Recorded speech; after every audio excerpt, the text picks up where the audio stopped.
Hey there, want to make your voice heard at a Board of Supervisors meeting? We're all ears. Here's how you can get involved. First, hop online and look at the agendas.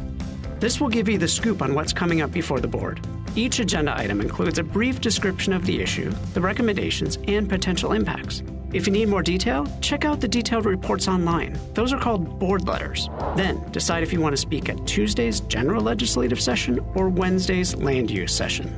You'll have 3 opportunities to have your say. Let's start with non-agenda public comment. This is your chance to talk about things that aren't on the agenda, but try and keep your topic related to county government. For non-agenda public comments, you can speak at either the Tuesday or Wednesday session, but not both. So, pick your day accordingly. And keep in mind, the board can't act on the spot. They'll refer your comments to the Chief Administrative Officer, who will look into the issue. Last thing, the board will hear from the first 10 speakers, 5 in person and 5 by phone at the beginning of the session. Then all the remaining speakers will get their chance to speak after the discussion items. During the consent agenda, the board handles a bunch of routine items with 1 vote. If you want to comment on an item, keep it simple. For example, I'm John Doe speaking on item 5, and I agree with approving the contract. Discussion items are the main event where the board debates before making a decision. Want to speak at one of the meetings? It's really easy. Just hop online and fill out a quick request form at publiccomment.sandiegocounty.gov. Pick the meeting you're interested in, hit the register button, then fill in your details. Make sure to include a phone number if you plan on speaking by phone. Prefer speaking at the podium in the board chamber? No problem. Just pick the in-person option. After that, just check off the agenda items you want to talk about and let them know you're for, against, or neutral on them. Hit register and you're good to go. A confirmation email will land in your inbox to wrap it up. If you're speaking by phone, the email will include the instructions for how to dial in. Be sure to submit your request early. Once public comment begins on the agenda item, we can't take any more requests to speak. And if you have documents, hand them to the deputy clerk when it's your turn to speak at the podium. Now, you get 2 minutes to speak, but if lots of people want to talk, it might get cut to 1 minute. So, you might want to consider writing 2 sets of comments, one for 2 minutes, another one for 1. That way, if time's cut, you won't be scrambling. There's also a countdown clock at the podium to keep you on track. Once you're at the podium, stay on topic. Stick to the current agenda item. If you stray off topic, you might get a gentle nudge to get back to the point. Keep your comments related to the agenda item's recommendations because that's what the board is relying on to make a decision. Also, speak directly to the board. They're the ones making the decision. When your time's up, it's up. Overstaying might mean getting muted or even asked to leave. Now for some ground rules. For safety, keep aisles and doorways clear. If there isn't a seat, head across the hall to room 302 or the 4th floor balcony to watch the meeting. Respect is huge. Everyone should feel heard. That means you, other speakers, and the Board of Supervisors. Disruptive behavior gets 1 warning, and after that, a deputy sheriff might show you the door. So let's keep it respectful. Your voice matters, and we want to hear from you. Remember, we're all here to make a difference.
Good morning. I now call the January 13th, 2026 San Diego County Board of Supervisors regular meeting to order. We would like to take a moment to acknowledge the land we call home. There are communities in the San Diego region that face unjust conditions and circumstances related to the environments in which they live. The tribal nations of the San Diego region are an example of one community that has historically faced such injustices. We acknowledge the harmony that existed between the land, nature, and its original peoples, who have since endured displacement, persecution, and systemic oppression. We pay our respect to the unceded territory and homelands of the 18 tribal nations in our region, the most in any county in the United States, from 4 cultural groups: the Kumeyaay, Degeno, the Luiseño, the Cupeño, and the Kaiwea. We aspire to learn from Indigenous traditional knowledge and experiences in undoing the injustices of the past. Andrew, please call the roll for today's session. Thank you, Chair Lawson-Remer. I'd like to note that Supervisor Desmond is ill and will be absent today. So with that, Supervisor Anderson. Here. Chair Pro Tem Aguirre. Here. Vice Chair Montgomery Stepp. Here. And Chair Lawson-Remer. Here. We will now have Reverend Marcus Lorman deliver the invocation, and Rachel Najuan will lead us in the Pledge of Allegiance. Please stand for the invocation and the pledge.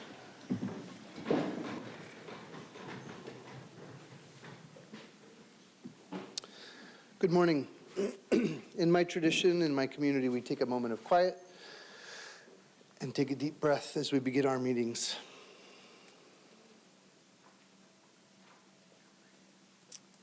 Source of all life, hope, and delight, throughout time you have come among us, the stewards of this land, blessing each and every generation with wisdom and clarity.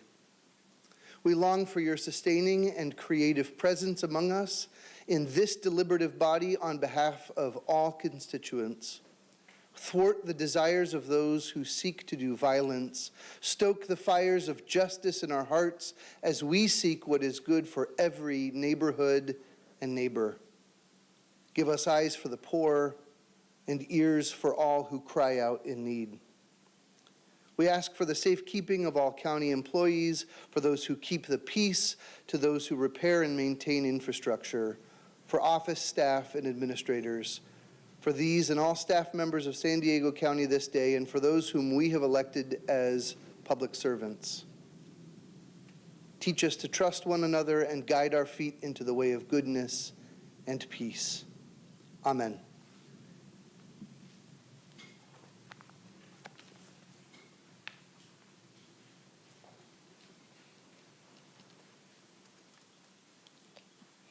Good morning.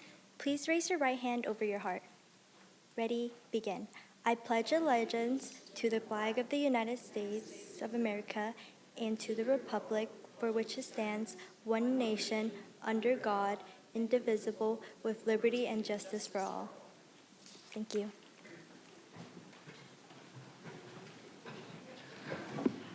Thank you all very much. We now begin with discussion item number 7. Selection of Chair, Vice Chair, and Chair Pro Tem of the 2026 Board of Supervisors. I'll hand it over to Andrew, Clerk of the Board, to lead us through this process. Thank you, Chair Lawson-Remer. The Board of Supervisors Rules of Procedure Rule 5 dictates the process for selection of the Board's officers. The rule specifies that the officers of the Board are the Chair, Vice Chair, and Chair Pro Tem. The method of nomination and selection of Chair, Vice Chair, and Chair Pro Tem will be at the discretion of the Board. The Board may solicit nominations for the Chair or a slate of Chair, Vice Chair, and Chair Pro Tem. Any nomination must have a second, and if the person nominated declines the position, the nomination will be withdrawn. Upon successful election of a Chair, the balance of the meeting or the nomination for Vice Chair, if no slate of officers was elected, will be conducted by the incoming Chair.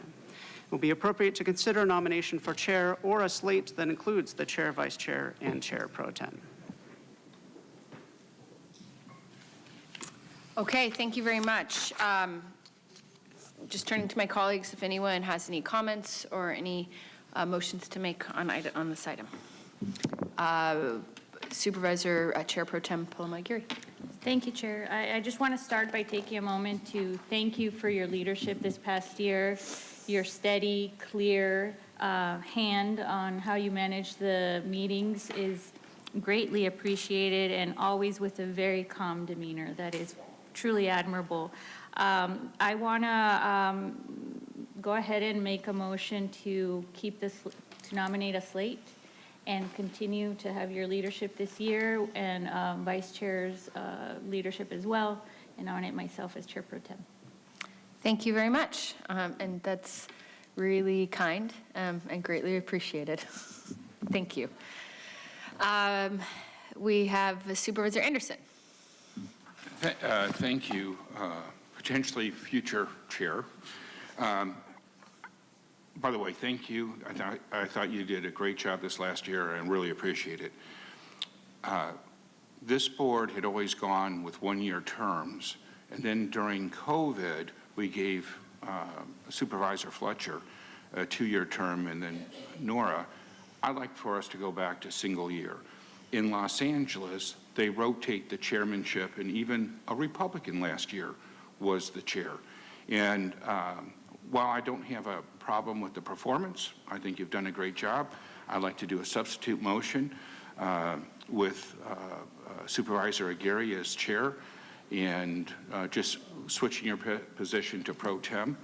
So, but I think that I'm going to be leaving this board, you're going to be leaving this board. There might be future board members that never get a chance to be chair. And my concern is we have 5 districts, they're all equal, and every district shouldn't be disenfranchised. They all should have an opportunity to have a chairman represent them. And so with that, I'd like to make that substitute motion, but it's not a reflection of the work that you've done, because I think you did a great job last year. I think that we had some of the smoothest meetings we've ever had in the short 5 years I've been here. But I want to go back to what we did before so that every district is well represented as chair. Thank you very much. So we have a motion on the floor and a substitute. Next up is Supervisor Montgomery Steppe. From a procedural standpoint, if there is that we have to consider whether there's a second for the substitute motion. I don't hear one. Okay. If there's no but let me turn to Supervisor Montgomery Steppe. If there's no second, then that motion will die, and we'll go back to the original motion. Supervisor Montgomery Steppe, Vice Chair. Yes, thank you, because I was going to ask the procedural question before I seconded the Chair Pro Tem's motion. I think that it has been a lot. There have been a lot of ups and downs. I think I've been here for 2 years and a month. And, you know, in that time, you know, we have this board for quite a while has not been complete. And I think the majority of last year, there were 4 supervisors and not 5. I think to the supervisor's point, you know, I get the rotation. Also, there has been a lot of turmoil, I think, since COVID. So for that, and, you know, of course, for the way that you have led this board, I'm happy to second that motion. And continue on in this year of 2026, the way that we, you know, the way that we were positioned last year. And so thank you for your leadership, and I will again second the motion. Thank you so much. We have a motion on the floor by the Chair Pro Tem Aguirre, a second by Vice Chair Montgomery Steppe. We'll go to public comment, but let me just take a moment to thank my colleagues for your kind words and for your vote of confidence and your support. And if we do move forward with me as chair, my intent and my commitment is to continue to lead these meetings in a way that gives everyone an equal voice and that really facilitates deliberative shared decision-making and deliberative shared discussion where we have space to think together about the important issues that impact our community. I feel like that is the core job of the chair, that it's the type of leadership that's about facilitation and creating a space for everyone to speak and everyone's voice to be heard. So thank you very much. We'll now go to public comment. Thank you, Chair Lawson-Remer. We have 10 requests to speak on this item, 3 in person and 7 requesting to speak by phone. Also note for the record that we received 2 e-comments. One of those was neutral. For any individuals that requested to speak on item 7 by phone, please dial into the conference line using the instructions that were provided to you. We'll begin with the in-person speakers. As your name is called, please come forward and stand on the arrows until it is your turn to speak at the podium. Because there are 10 or more speakers on this item, you will have 1 minute to address the board. We'll ask you to begin by stating your name for the audio record. I'd like to invite forward Pamela, allegedly Audra, and Crystal Irving.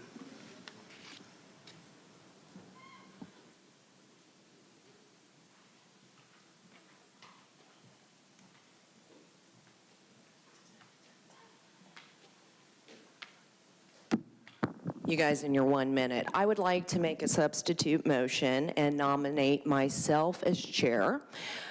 So can we, are we going to vote on it? No.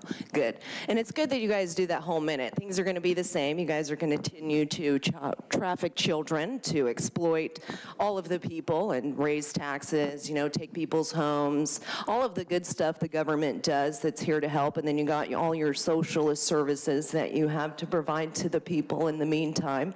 But yeah, it's just very interesting to see you guys sit up there and thank each other the way things are coming down the pike, though, so it's going to be an interesting year. Doesn't matter who is chair. Obviously, it's going to be Tara, because she's a terrorist, and she needs to continue on her reign of terror in San Diego.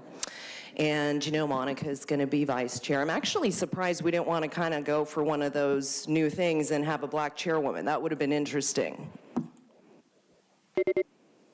Next speaker, please. Surprise, all three of you in the same positions. Interesting. I'm Pam. I'm not in favor of any of you being in a chair position for many, many reasons, especially because you pushed this nice agenda of darkness, delusions, deception, and death. You had no expression, no encouragement of a protest against the illegal aliens allegedly killing those 2 children in November, injuring the one's father so severely he's being airlifted for special treatment. You love child sacrifice by abortion. You provide privileged position for boys and men pretending to be females to gain free access into girls' and women's spaces. You promote surgical mutilation and medical castration of minor children to satisfy the fetishes of adults with a nice direct line to Rady's gender clinic. You endorse schools and adults lying to vulnerable children, keeping secrets from parents. It's shameful. Next speaker, please. Good morning. My name is Crystal Irving, and I'm proud to serve as president of SEIU Local 221, and I am in favor of the motion on the floor. Supervisor Lawson Reamer has led our county with courage through an incredibly challenging time, both here at the county level and through everything that we've seen federally, developing innovative strategies and solutions to meet the moment and think beyond the moment we're in. Supervisor Montgomery Stepp, my supervisor, is known to be a voice for the people, and she's so much more than that. She demonstrates her brilliance in balancing multiple perspectives when developing policy and ensuring that the impact of those policies are actually beneficial to the communities that we get to serve. And Supervisor Paloma Aguirre has rolled up her sleeves and hit the ground running, ensuring that the county changed the antiquated reserves policy and has already made so much movement towards the Tijuana River Valley crisis, bridging the gap between science and data and the experiences of the people impacted. I also want to say to Supervisor Anderson that I always appreciate your candor, your perspective, and your dedication to serving your constituents. The county is moving in a positive direction, and I believe we can continue that under this leadership. Thank you. Thank you. We'll now hear from those that requested to speak by phone. When it is your turn to speak, you will be unmuted, and you'll hear a recording that will tell you to begin your comments. We will start with our first caller.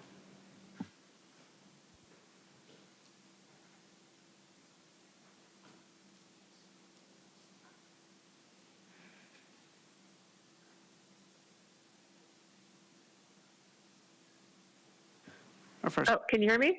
Yes, please go ahead. Okay, sorry, my device is muted. Well, happy 2026. And okay, so before you move to the first item, the selection of the chair, vice chair, and chair pro tem, I want to put this on the record. You represent people who do not share your politics and who currently have no voice on the dais. That may be how the system is designed, but an unfair system does not become fair simply because it's normalized. Leadership selection matters, and not just symbolically, but practically. And because when one political ideology controls leadership position, large portions of the county are governed without representation. That erodes trust, increases unrest, and fuels the frustration you are seeing across this county and on the planet, quite frankly. San Diego is not politically monolithic. Your leader. Okay, hear from the next caller.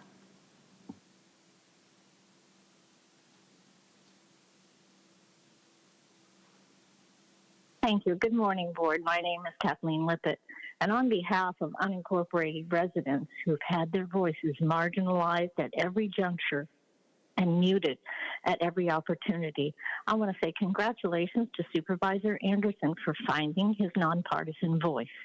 He is correct that every district should be equally represented. The board once followed a nonpartisan protocol for choosing a board member. They alternated. This is not fair. This is absolutely the most partisan process that you could find. And the unincorporated communities deserve to have their voices and their representatives heard.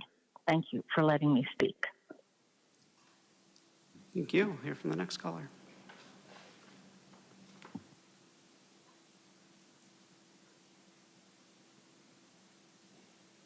Hey, it's truth. No one on this board has proven themselves worthy of running a meeting. This board was 20 minutes late today.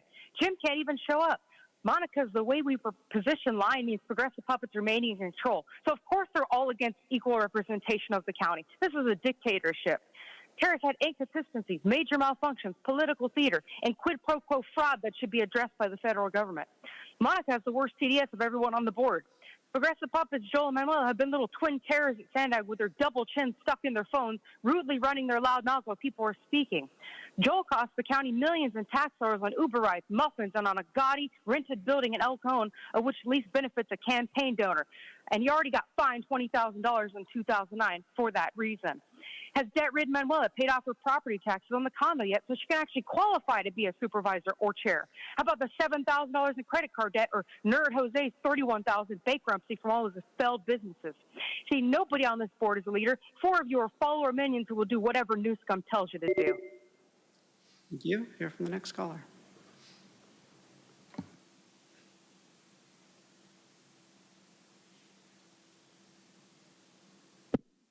All aboard. We need a true communicator. Communication also affects behavior. What we say, how we say it. The lack of regular communication makes people anxious, agitated, and often angry. Who, what, why, where, when, and how. These are basic questions people need to know and don't need to leave people guessing. And we need an even-tempered person who obeys the law, prioritizing the Constitution and then the rest. And someone who enforces rules evenly, not to select individuals, not for policy or political reasons. Last year was a total mess. The consent calendar is for routine items, not bearing unpopular ideas where the public cannot speak fully to it. You need to start on time. So, take a deep breath, just do it. The next caller.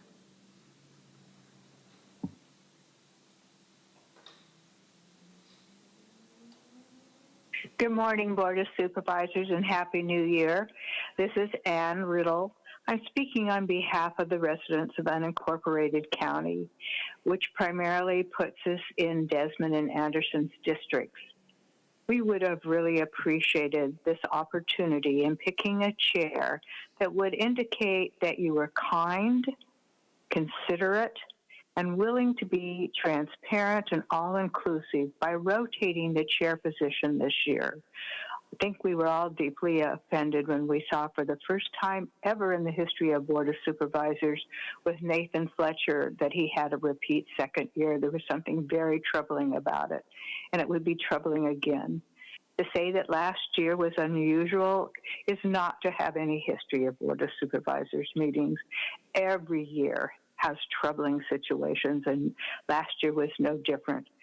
And I think it would have been a golden opportunity for this board to supervise, to... The next caller.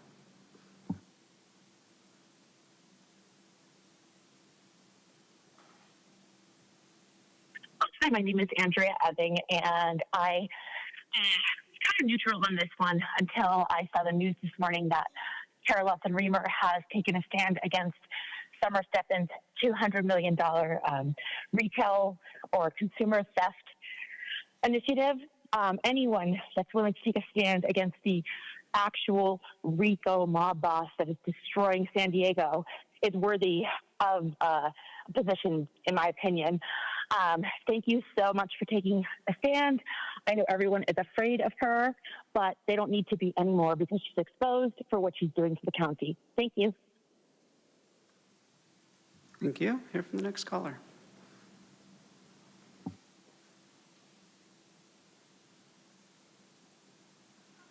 Juan Soto here. Hey, this is the first time I ever called you guys. I wonder if you guys could put the meetings on Zoom, like the city does the Zoom call thing, and it's easier to get through with everybody. But I think it's probably time, and I'm a native San Diegan stuff and blood brother to an Indian. But I wonder, it's time we got to think outside the box. I think we got to get a couple of Somali guys to be the board chairmen because they know how to scam big time. You guys are scamming, and it's coming to, the judge is coming to town, man. Trump's coming to town. There's fraud from the state, county, and the city big time. It's right under your eyes, just like everybody else. There's a big spike in autism because the county's paying them money. That's the fraud there. And then just the whole thing's a joke a lot of times. But there's still keep hope. Thank you. And Chair Lawson-Remer, that concludes public comment on this item. Okay, thank you all very much. We have a motion on the floor by Chair Pro Tem Aguirre and a second by Vice Chair Montgomery Steppe. If there's no further comments from anyone, clerk, please call the vote. Chair Lawson-Remer, that motion passes unanimously with all supervisors who are present voting aye. Thank you all. Thank you again. And let me just take a moment to really appreciate the partnership of Vice Chair Montgomery Steppe, who has been an incredible partner over this last extremely tumultuous year. I think as a reminder, we spent the first half of the year without a voted-in chair, vice chair, or pro tem. And I think we did an excellent job of navigating those difficult waters. So really appreciate your steady partnership and ability to think long-term and not be reactive in a difficult environment and always thinking about how to put the community first. And I want to thank Supervisor Anderson, your constant fight for the people of your district and your community, and the ability to reach across party lines and work in a bipartisan way on issues that matter to our entire county. I think that's incredibly important, and I appreciate being able to work in a spirit of bipartisanship, and I hope we can continue to do that on the issues where we all can come together, like mental health and behavioral health, and there's, we've worked really well on homelessness and small businesses, so appreciate all that work and really looking forward to continuing that in the coming year.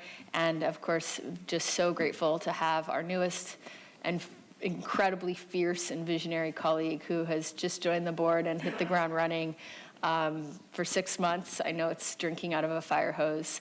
We have a massive county of an $8.3 billion budget, 20,000 employees. We do everything from environmental health and public health to behavioral health to public safety. It's just a vast portfolio, and you have hit the ground running and are showing up every day with so much energy and so many good new ideas that it's a breath of fresh air, and just really happy to continue working together in this coming year. So again, thank you all so much, and thank you. And we won't clap because we're not supposed to, but I appreciate that.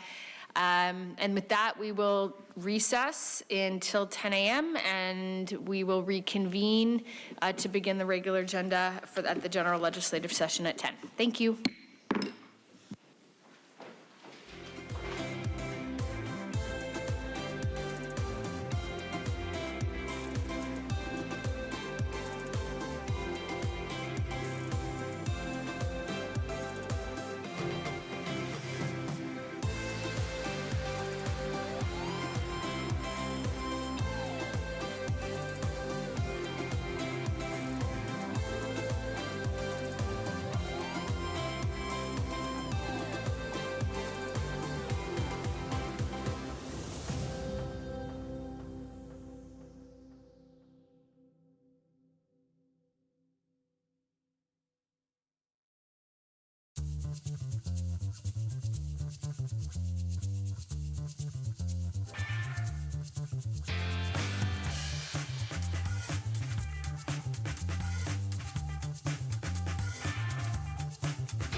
proclamations.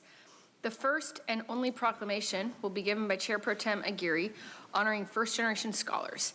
Accepting the proclamation is Jonathan Burgos.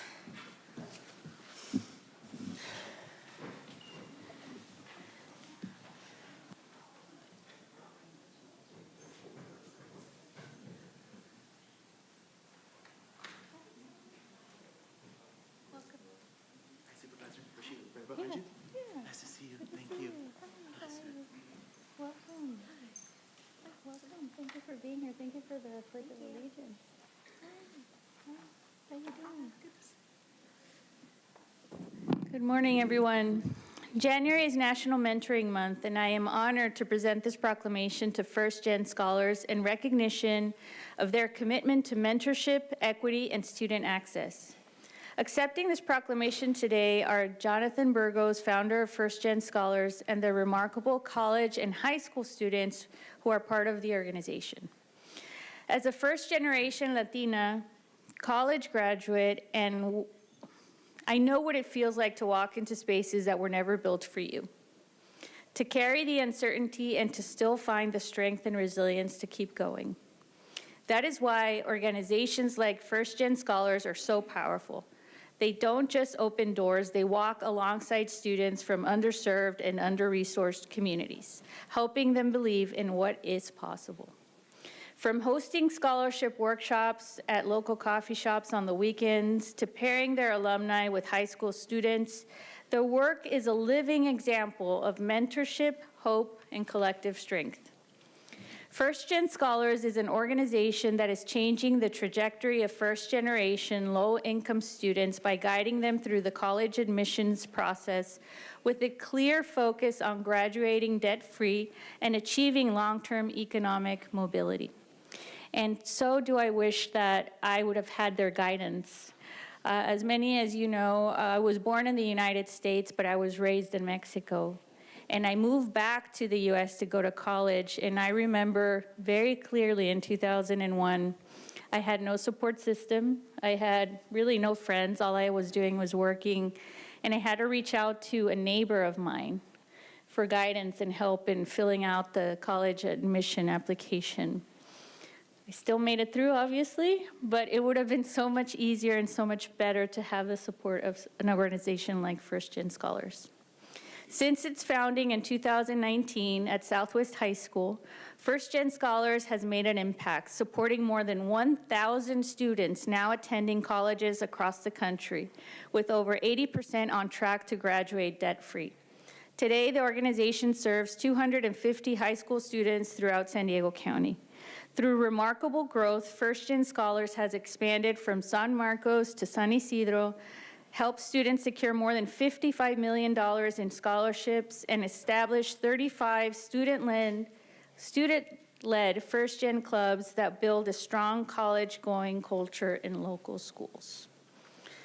Today, in observance of National Mentoring Month, the County of San Diego proudly honors First Gen Scholars for their steadfast dedication to empowering first-generation students and advancing a culture of mentorship that lives generations to come. Now, therefore, be it proclaimed by myself, Chairwoman Tara Lasso-Reamer, and all the members of the San Diego County Board of Supervisors, we declare January 13th, 2026 to be First Gen Scholars Day throughout San Diego County, commending First Gen Scholars for their extraordinary service, leadership, and commitment to our community and nation. Thank you, First Gen Scholars, for the remarkable impact you have had on our community and for empowering students to thrive, achieve their dreams, and pay it forward. Thank you.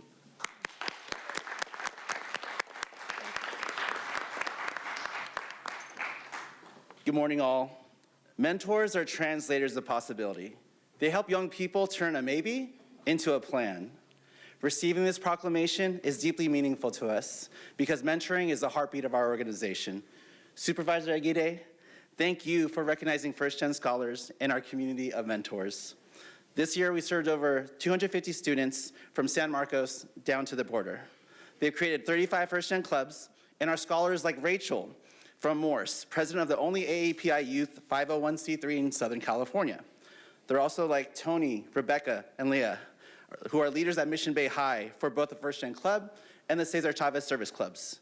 Next year, they'll join alumni like Glendy, who served as a mentor this year while completing her first year at UC Berkeley.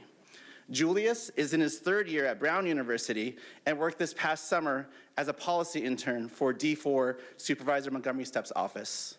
In 5 years, we've served over 1,000 students who've earned over $55 million in scholarships. Every acceptance letter is a door opened. Every scholarship is a barrier removed. And every diploma earned is a dream realized. In 2024, we were among the first recipients of the County of San Diego OERJ Equity Impact Grants to build capacity. A couple of months ago, we achieved this by receiving a transformative $1 million innovation grant from Alliance Healthcare Foundation. This proclamation isn't just an honor, it's a reminder that in the County of San Diego, talent is everywhere, and sometimes all it needs is a mentor who believes. Thank you.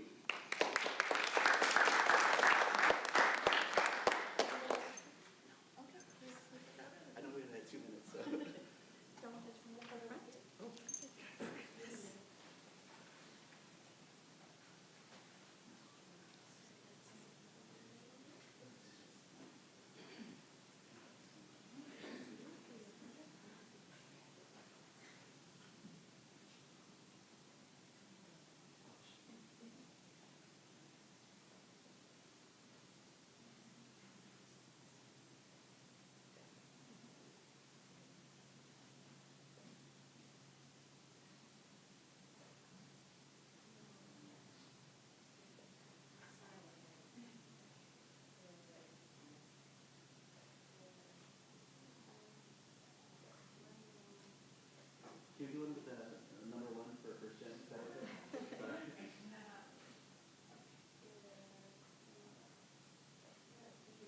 you. Cool.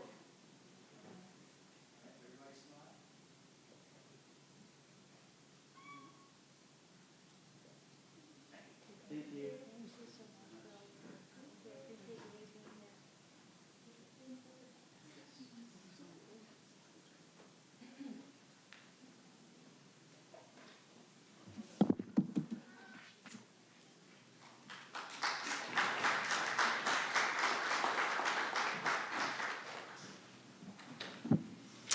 Okay, thank you very much. Before we begin the remainder of our meeting, I'll take a moment to address some House rules. Public engagement is the cornerstone of transparent and accountable government, and our Board of Supervisors meetings are one of the primary venues where all San Diegans can make their voices heard. Our county is committed to a work environment free from unlawful discrimination and harassment, including sexual, racial, religious, age, disability, and any other forms of discrimination and harassment. Under the board's rules, speakers are not allowed to use loud, shouting, threatening, slanderous, profane, or abusive language to any member of the board, staff, or to the general public. Additionally, all remarks and questions must remain on topic during the duration of your speaking time and must be addressed to the board and not to county staff. Any speaker who engages in comments that break these rules will be issued a warning. After one warning, you will be asked to leave the chambers for the remainder of the meeting. Finally, speakers threatening violence will be reported to law enforcement and removed from the meeting. This is a space for community engagement, deliberation, and progress, not for harassment, violence, and hate. We now proceed with non-agenda public comment. This is an opportunity for the public to address the board on subject matters within our jurisdiction, but not on our meeting agenda today. The only action we may take is a referral to the CAO. Under the board's rules, speakers may speak once per meeting for non-agenda public comment, either today's session or tomorrow's session, but not both. Speakers may select which session to address at your convenience. To facilitate our meeting, for non-agenda public comment, we have 5 speakers in person and 5 speakers by phone at the beginning of the meeting. These first 5 in-person speakers will be randomly selected. The remainder of public communication will be heard at the close of today's session. Additionally, in order to ensure timely completion of today's agenda, for all discussion items with 10 or more speakers, individuals have 1 minute to share their opinion. A reminder, according to Rule 4A, members of the public that are non-English speaking and need interpretation assistance receive twice the allotted time for their comments. And a final reminder, according to the board's rules of procedures, audience members shall not whistle, clap, stomp feet, or do anything to disrupt the proceedings. If you disrupt the meeting, you'll be given 1 warning. After that 1 warning, if you disrupt the meeting again, you will be directed to leave the chamber for the remainder of the meeting. Andrew, please call the speakers. Thank you, Chair Lawson-Remer. We have 23 requests to speak on matters not listed on the agenda, 7 individuals in person and 16 requesting to speak by phone. For those that requested to speak by phone, please dial into the conference line using the instructions that were provided to you. We'll begin with the in-person speakers and will now randomly select the first 5 individuals in person. All the remaining speakers will be heard at the conclusion of today's session. As your name is called, please come forward and stand on the arrows until it is your turn to speak at the podium. You will have 2 minutes to address the board, and I'll ask you to begin by stating your name for the audio record. I'd like to invite forward the first 3 individuals: Gary Nolan, Pamela, David Barry. And those 3 individuals will be followed by the final 2 in person, allegedly Audra and Jock Rodriguez. If I've called your name, please come forward. Good morning. Supervisor Desmond sends out informational emails, and I got this email, and I thought I should come down and talk about it. Can you please state your name for the record? My name is Gary Nolan, and I live in Carlsbad. So Jim states that 2 of my colleagues are pursuing multiple new taxes, and one of them is to dramatically raise the property transfer tax from 55 cents per 500 to $30.55 per 500. So there were 15,000 homes sold between January and August in 2025, an average price of $900,000. The tax on that at 55 cents is like $990. This new tax would be $55,000. That's a 6% tax on the sale of a home. Homes are already too expensive in this county, and now you're adding more to it. My home would cost me $91,000 to sell it. Now, I don't know if I would pay that or if the person's going to buy it, but I can tell you right now, the sales price of my home would just go up by $100,000. So it says here that you're looking at hiring a lobbying firm to pressure Sacramento to change the law because you just can't do a tax increase. I would ask that if you think this is so important to raise another $800 million by doing this, put it on the agenda, talk about it, get your 2/3 vote, and then put it on the ballot and see what we have to say. Because I can tell you right now, it is definitely a no. Thank you. Thank you. Next speaker, please. My name is David Perry. I have a property management company. I look at the scenario in San Diego and I see there's 3 types of homeless people out there.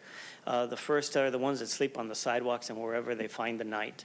The second group is the one that have tents and they're underneath the freeways and they're on the side of the roads. The third group is the one that's not being seen and not being heard and not being helped. And those are the ones that live in the motorhomes and the trailers. Those kinds of guys are living on the bridges and behind industrial places, and they're living wherever they can park their motorhomes and spend the night. I'm thinking that there is a way to help them by finding them a place that they can actually park and stay so their possessions are safe. Right now, if they leave their motorhomes, other homeless take their things, right? And they're already struggling at the bottom of the pail. I'm thinking that there is a way that we can find a piece of property outside of the city limits, maybe over by Alpine or further out somewhere, and have them park where they can have water, light, and sewer, especially sewer, because what they're doing now is they go to the one dump that we have in the city, which is over there on the visitor center, or they pull the handle and they drop it into the storm drain. The storm drain comes out in the bay, and that's not good. And that's the reason I'm here, because I go to the bay and it smells like them people. And I'm thinking to myself, okay, so what can I do?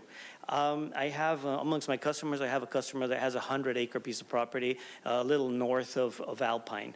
And he says, well, I already have 800 watts of electricity there. I already have a septic system that can handle this. And I already have enough water pumping out for everybody to be okay. And I thought to myself, well, that's a matter to take it over to building for zoning and all that. But that's not what I'm trying to do. What I'm trying to do is give them a service that has a time limit so that social services can get them out of the motorhomes and into regular houses. The service. Thank you. Thank you. Next speaker, please.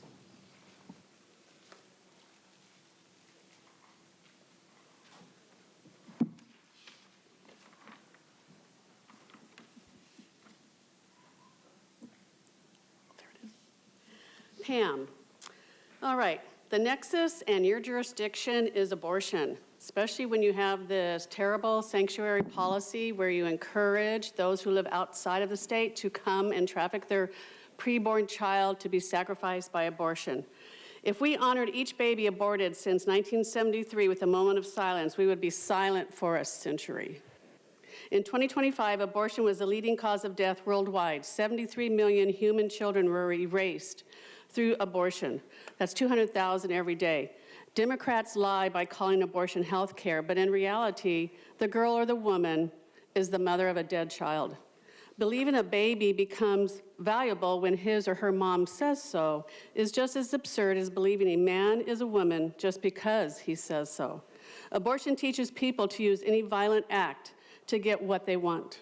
Abortion is when a baby gets a death penalty for another person's actions. Human life begins at conception, a biological fact. A new, unique human being exists with his or her own DNA. Abortion and child transition surgeries are driven by the same belief. A child's body is disposable when it doesn't align with adult desires. Children are always the victims. Every child has a right to live. Let them live. Thank you. Next speaker, please. Jock Rodriguez. And I understand that allegedly Audra would like to speak tomorrow, so I'll call the next person on the list. That is Chris Olson.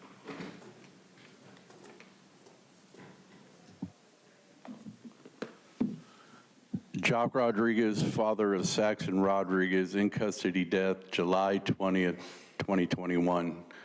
It's been about 2 months, and I have not had a proper response, I believe, from this board. I've been trying to get my arrests. I've been attempting my citizen's arrest under California PC 837 with certified notices of my intent since November 10th, 2021. Where are my certifieds? I tried to leave a copy with you guys, the clerk, and no one wanted to take it. You guys have a zero tolerance for fraud, waste, and abuse. Am I supposed to charge everyone on the board, staff, and attorneys as required under the section of USC 18, subsection 242 and 241? No one has reached out from the Sheriff's Department, and some of you departments, District 3, District 2, and District 5, have never made any arrangements or inquiry other than saying that this is not our area that's supposed to be covered. So that needs to be addressed. Someone needs to call me. This is a civil issue. A lot of public officials and law enforcement are in trouble, including the DA, the governor, Rob Bonta, former mayor of Chula Vista, Mary Salas, the chief of police, Roxana Kennedy, her entire police department, the entire police department.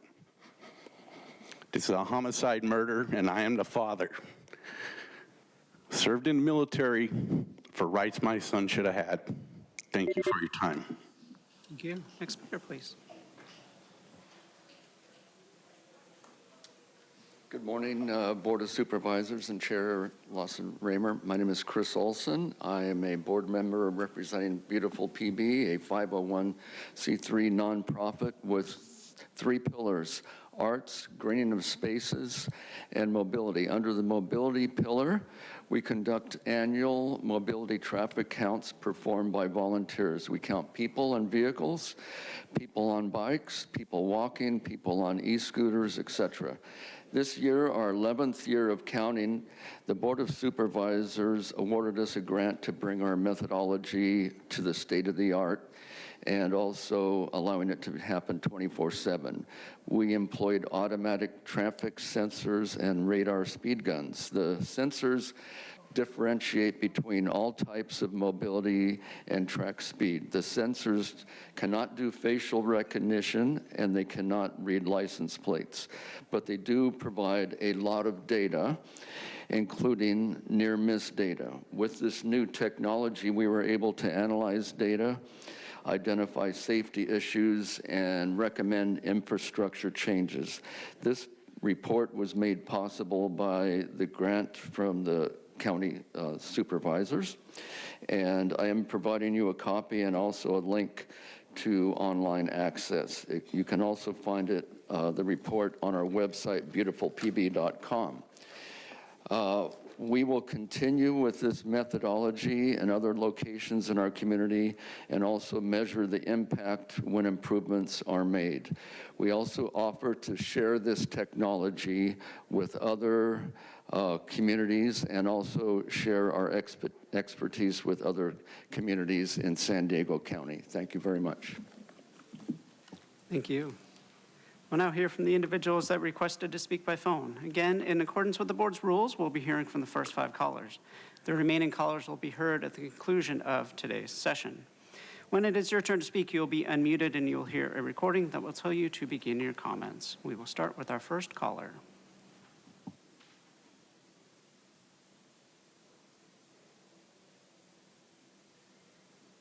Okay, Consuelo here, and let's see, where am I going to start? Gosh, so much to say, but I guess I will start at what it will take to put this county back on track for 2026. And the answer is simple: the people. Nothing changes because of politician. Everything changes when the people stop being complacent and stop surrendering their power. That complacency is how we got here. Look around, things are chaotic locally and globally. People are restless, people are fed up with governments and policies that do not serve them. And San Diego County is no exception. Take the illegal parking meters in Balboa Park. Those meters were purchased before the issue was ever voted on. So the pushback didn't come from City Hall, it came from the people. And because of that pushback, the issue is being forced back onto the table. So it wasn't City Council or any of the supposed leadership, it was the people. And that's what it's going to take. So you ignored the people of Lemon Grove, Spring Valley, you abandoned South County while families breathe in toxic sewage from the Tijuana River for decades, despite having the money and technology to fix it all. That was a choice. And we're living through, what we're living through is order out of chaos. The next few years are meant to be unstable, so the people will be begging for order on someone else's terms, unfortunately, but there is still time. And people are waking up to the corruption, collusion, fraud, abuse, all of it. Okay, let me fast forward to, for anyone who has been paying close attention to how Chair Lawson Remer operates, this move is entirely predictable what she's doing this summer. This is what happens when power structures feel exposed. Alliances shift, distancing begins, and people start positioning themselves for survival. I would caution the public against mistaking this courage for accountability. This isn't about truth. It's about optics, timing, and control. We'll now hear from the next caller.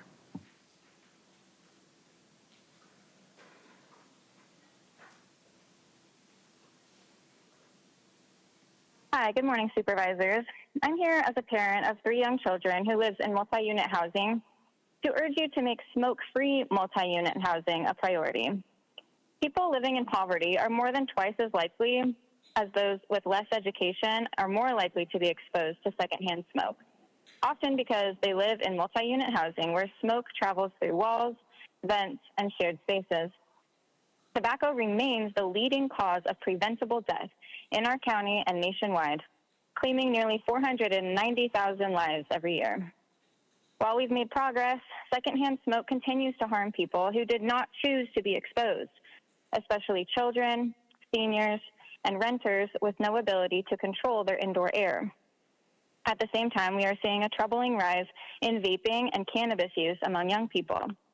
Nicotine and cannabis are increasingly consumed indoors through vaping, making smoke-free housing protections even more urgent. As a parent, I'm deeply concerned about what our children are breathing in their own homes. Smoke-free multi-unit housing is a proven equitable policy.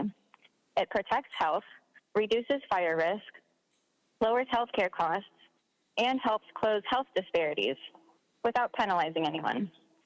I encourage you to use your leadership to protect vulnerable communities, support families, and stand up to the industries that profit from addiction. Parents, educators, and public health advocates like myself are ready to support strong, smoke-free housing and clean air policies. Thank you. Thank you. Hear from the next caller.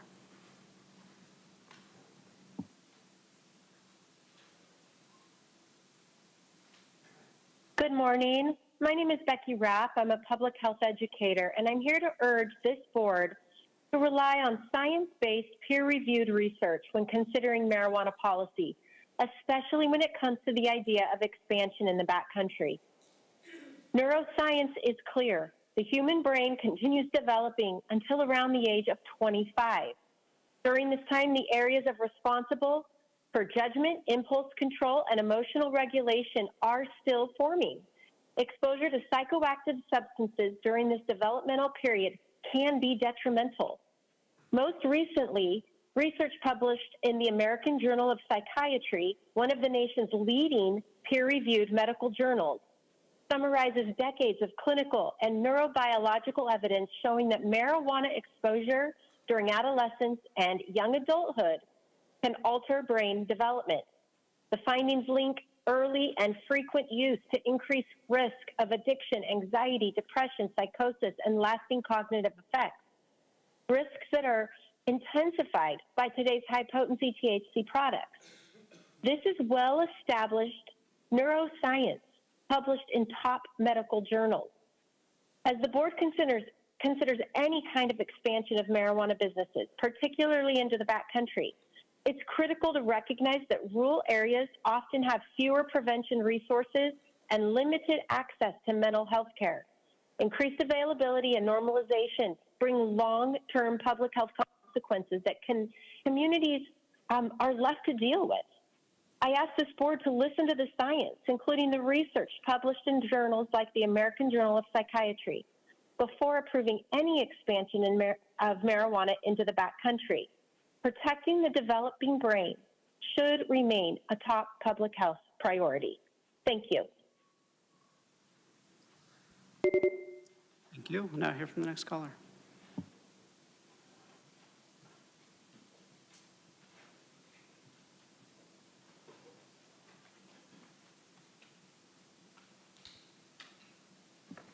The next caller is Andrew Lawson. Your device might be muted. Excuse me, I'm sorry. Andrew Lawson, candidate for the 79th Assembly District. Let's talk about democracy for a second, okay? Paloma, the board, the planning group in Spring Valley has already recommended two new board members to you guys. Montgomery Steppe was able to take our recommendations, but for some reason you decided you weren't going to listen to the people in Spring Valley and you weren't going to approve the two recommended members to our planning group. That's ridiculous. I better never hear you use the word democracy in a statement ever again. Now, next, let's remind the public that it's illegal to park your car in the middle of a roadway and then impede and obstruct a law enforcement investigation. Bad things can happen. We can see that, right? Stand down. Stop doing this bullshit. Goodbye. Thank you. We'll now hear from the final caller.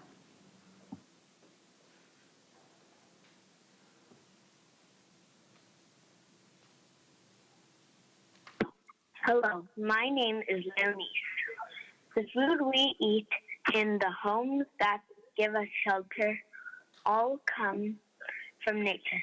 But everything that comes from nature provides it all for free.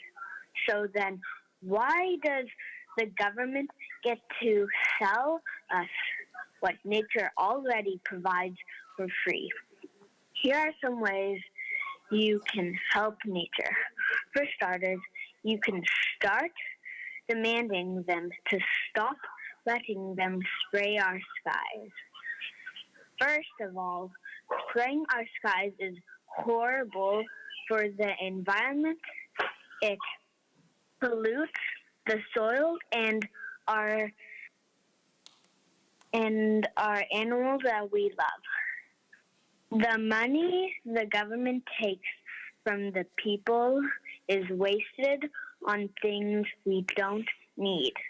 Instead of using it for other things that would be helpful, like providing homes for the homeless families. My biggest concern is the toxic pollution from the chemtrails. We breathe the air that the chemtrails pollute. Let me ask you a question. Aren't you guys concerned about your families breathing in this toxic air? Come on, guys. You can stand up. Nothing is stopping you except yourself. Please do the right thing and start standing up to the people who are polluting our skies. Thank you. Thank you. And Chair Lawson-Remer, that concludes a request for non-agenda public communication this morning. Again, all the remaining speakers will be heard at the conclusion of today's session. Okay, thank you very much. I appreciate everyone being here and participating. The next item on our agenda is the approval of the minutes, statements of proceedings for the general legislative session of December 9th and December 10th. We have a motion by Supervisor Anderson, a second by Vice Chair Montgomery Stepp. Please vote. Chair Lawson-Remer, that motion passes unanimously with all supervisors who are present voting aye. Okay, thank you very much. We now proceed with the formation of the consent agenda. All items on the consent agenda are routine and will be acted upon with one motion. Individuals can comment on the consent agenda after supervisors pull any items they would like for discussion. Our consent agenda today consists of items 1 through 6 and item 12. We will also be including item 10 on consent, and that will be continued to the following meeting. So again, the consent agenda today consists of items 1, 2, 3, 4, 5, 6, item 12, and item 10. And item 10 will be considered for continuance to our following meeting, the next time we have a general legislative session in a couple weeks. With that, I will turn to my colleagues to see if anyone have any questions or comments on any items on this consent. Vice Chair Montgomery Stepp. Thank you, Chair. For clarification, so item 10 is we are moving to consent as far as continuance of the item. Okay. Yeah, so any comments on regarding the continuance only, not regarding the substance of the item, will be heard as part of the consent comments right now by either yourself or by the public. Okay, the continuance then is fine. It's not to the substance of the matter, it's just procedural. Correct. Okay, all right, thank you so much for that. I have comments on item number 4, and this is the appointment of county council and approval of employment agreement. I just want to say that after a national search, and I'm very grateful that we are bringing this forward today to select Damon Brown to lead the county council's office. Mr. Brown most recently served as Special Assistant Attorney General in the Office of California Attorney General Rob Bonta, where he was a Senior Legal and Policy Advisor on Public Safety, Civil Rights, Consumer Protection, Immigration, Education, and Voter Rights, or Voting Rights. He brings more than 2 decades of legal experience in both public service and private sector practice, and embodies the county's principles of transparency, experience, and integrity. Mr. Brown, his experience underscores his readiness to serve our constituents. Provided that this passes today, I'm pleased to welcome him. And I also want to sincerely thank Mr. Smith for your continued service to the county, but particularly for stepping in as interim county counsel during this time. So thank you so much. With that, I will move the consent agenda. Thank you. Okay, thank you very much. Supervisor Aguirre. Thank you, Madam Chair. I just have a quick comment on item number 4 as well. Happy to second after. I think everything that the Vice Chair has mentioned, but I also want to say that at a time when families are feeling fear and frustration about safety, services, and fairness, legal leadership that centers equity and the advancement of justice matters now more than ever. Mr. Brown brings to this role a deep background in public service, a track record of tackling complex legal challenges, and experience in investigations and legal strategy at the highest levels of government in the state. So I'm confident that his background, expertise, and passion are exactly what we need to support the good work of this board and to uphold the trust of the people we serve. Thank you, Chair. Thank you. Supervisor Anderson? Madam Chair, I want to thank you for postponing item 10 so that Supervisor Desmond can speak to it. I have nothing to add or change other than to thank you. Okay, thank you very much. I have a couple comments and an amendment to one item, so it would be a friendly amendment to the motion made by the Vice Chair. So let me first make my comments and then I'll make my amendment. So just regarding item 2, this is really directed to our operations team in general, including the sheriff's team, but also our CAO's team. I do think it's really important that moving forward, we have some more transparency with the public ahead of time regarding these kinds of capital investments. And it would be very helpful if this could be included in our budget planning process annually. I know obviously these are necessary investments. I think we've known this was coming for a while, based on my understanding that these are parts from the 80s. So we've had a long time to know that these parts are no longer available. So it would have been good to know ahead of time. I'll be supporting this today, but I think we need a clear timeline for us to better understand how this bridge investment intersects with the longer-term plan regarding the replacement of the Vista facility. That's just on item 2, and it's really for our internal team. My comments are for our internal team.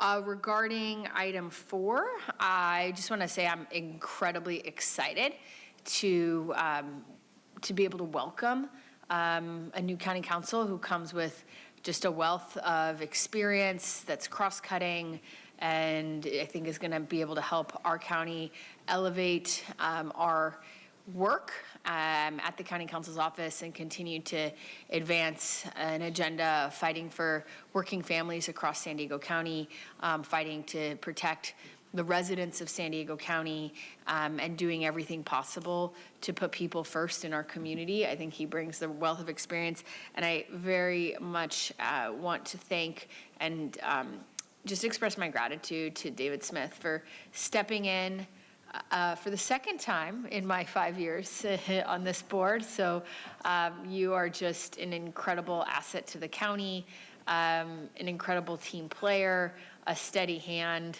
in a tumultuous set of moments, always stepping up, always doing what's needed and delivering incredibly high quality, high caliber work.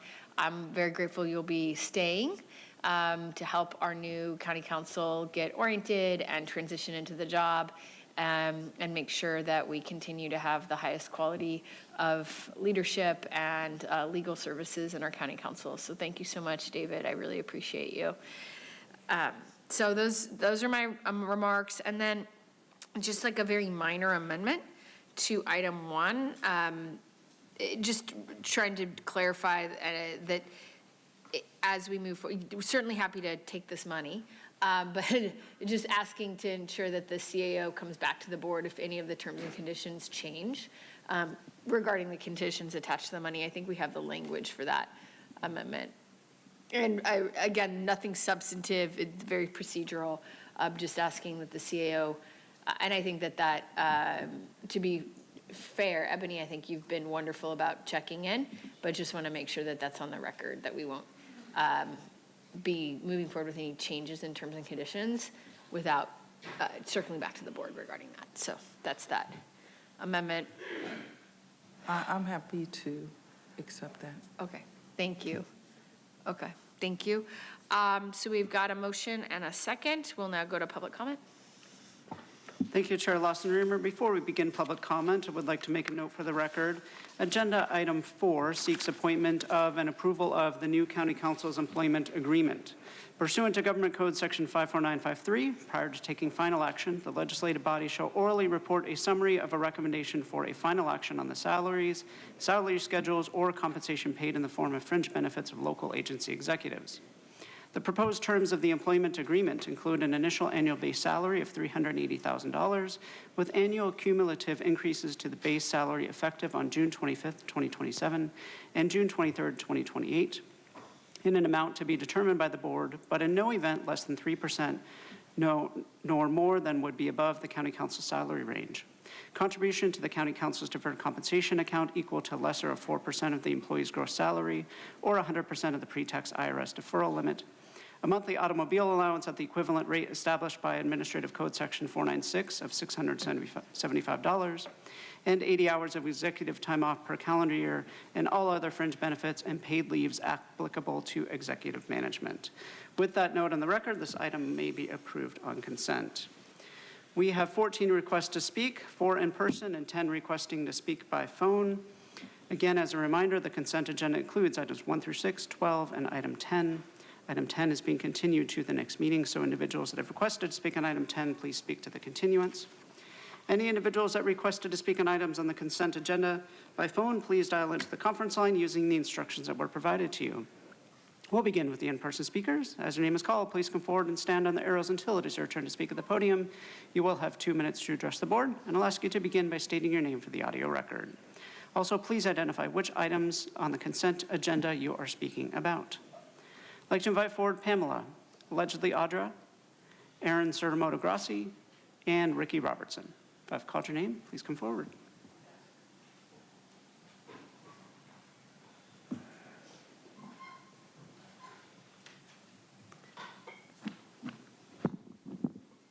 Number one, so you'll be happy to take the money, huh, Tara? When this county has and continues to experience a catastrophic event due to the continued presence of thousands of illegal immigrants residing in this county, with the sense of entitlement extended by the Biden administration and members of this board. You are complicit in the cause of this catastrophe. Hypocritically, this board actually wants money to pretend to protect American citizens and legal residents against terrorism and other catastrophic events.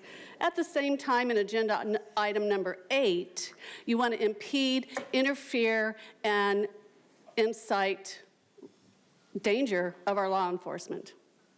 There should be a watchdog assigned to confirm transparency of your soft amendment to make sure you allocate the money correctly. Number 10, my nexus is to protect children, and that should be your jurisdiction. Again and always, the radical leftists target children. These children are young and vulnerable to nefarious adults acting on self-gratification and satisfaction. SB 357, authored by State Senator Wiener, is vile and wicked, as it does not protect all children and leaves them vulnerable at the hands of sinister adults to be abused and sexually trafficked. If you oppose this, you put criminals over children. Number 12, it seems that this board does not seem to have met the county's vision of a just, sustainable, and resilient future for all, and healthy, safe, and thriving communities, as per the agenda documents. In 2025, 50 new lawsuits were filed by adults alleging sexual abuse while children at the county facility, in addition to the 100+ already filed. Seating one member of the Board of Supervisors as chair could figuratively appear as releasing the fox into the henhouse. Perhaps a non-supervisor could be the chair. Broaden representation. Thank you. Next speaker, please. Good morning, Board of Supervisors. Aaron Sertamoto Grassi, Associate Director at Alliance San Diego.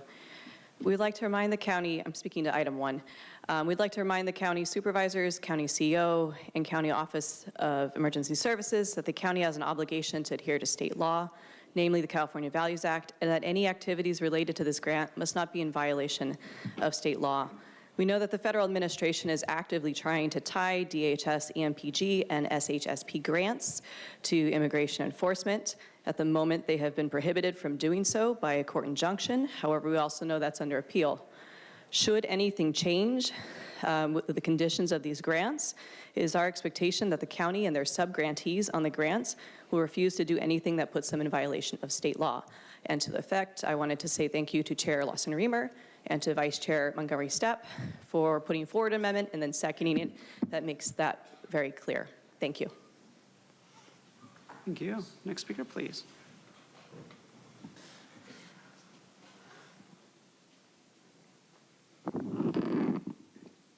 My name is Ricky Robinson. I'm the paternal grandfather and voice for Malika and Zaya Robinson. Child and family well-being, social workers, guardian ad litems, county council, judges. Every one of you played a role in what was done to my family. You lie, purge your records, and fix cases. You traffic children under color of authority. You targeted me with retaliatory restraining orders, an inhumane, barbaric act that cut my granddaughters out of my life. You weaponized my RFA. Pause his time. We're on consent, so just please clarify. Let me check. Sorry, I forgot to mention that. Huh? Okay, go ahead. Thank you. Go ahead. Okay, you weaponized my RFA approval, turning a safeguard for children into a tool of retaliation. My granddaughters would never see their great-grandmother again. She died while they were kept away, crying to come home. In San Diego, families are punished, children are taken, and reunification is ignored. San Diego child welfare has inflicted more harm on 2 little girls in a year and a half than most children endure in a lifetime. Norma Oliveras is the most dangerous caregiver San Diego child welfare has ever protected. That's about all I have to say. I know next month you're trying to arrest me and put me in jail for being a whistleblower. We just want my granddaughters home. They don't deserve this. They have family. They don't need to be adopted out. Never in America, a documentary that came out. Board of Supervisors is in it at the 1 hour and 41 minute mark. It's on X. It's had about 1.5 million views already. Hello, Elizabeth. Next speaker, please. You know that case, Elizabeth. You sign off on it.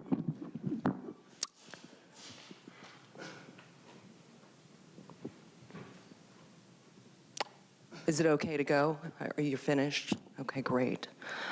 Yes, so it's interesting to see what you guys do to families and the fact that you think that being on a board that would be, helping facilitate more trafficking, that you're equipped to be able to do that. You are when you're trafficking children, and that's what you do. But when you profess that you're here to protect children, and you have time and time and time and time again heard the many stories of the families that you're ripping apart and the children that HHS is tormenting, and child and family well-being. It doesn't matter what you guys do to pretend to transform the agency. A little girl already died, Arabella McCormick. Like, that should have been enough, but you guys don't care what you hear coming here because the money that comes in, right, Elizabeth, the Title IV funding that you guys get to rip a family apart, it's not used to reunify, and ASFA isn't either.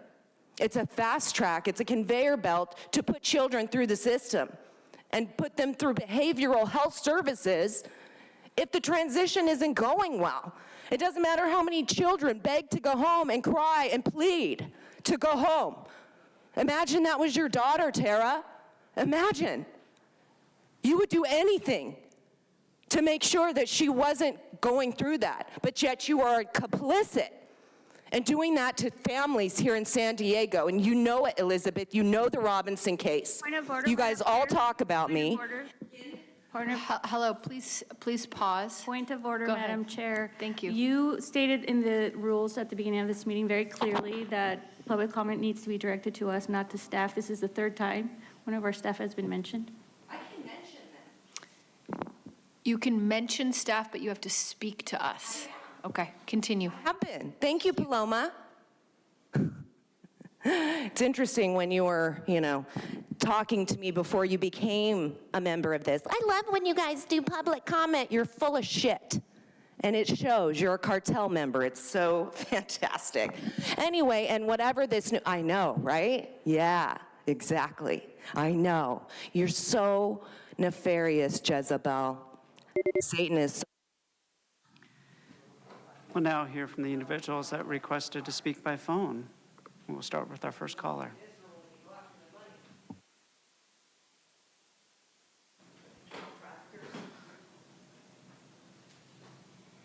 Hey, it's Truth. Item 1, I support the nexus of the county supporting DHS and ICE activities and law enforcement rather than aiding the Leo killer narrative like Manuel has been doing on her trash social media. Item 2, I approve of spending tax dollars on long overdue repairs to the Vista Jail. The problem, $4.7 million from the general fund, only about $1.5 million from the criminal justice fund, which makes me wonder why the county didn't further invest in that fund when there have been issues for decades, and then $14 million in bond debt. Where will that bond debt paycheck come from? We know the answer is yet another tax added on to the county's plans of a transfer tax, property tax, payroll taxes, and sales taxes. Item 3, why do the Padres, who make millions a year, owe the county an MTS back rent on the Mills Building parking garage? The county losing $208,000 in 2 years is outrageous. Why are the Padres getting a pass? Is it because they've given out free passes to people in office? Item 4, I'm very glad to see what's-his-face David eventually hitting the road. That being said, Damon Brown is but a minion DIE pick from Bonehead Bonta, who Tara undoubtedly single-handedly decided was a safe Politico pick.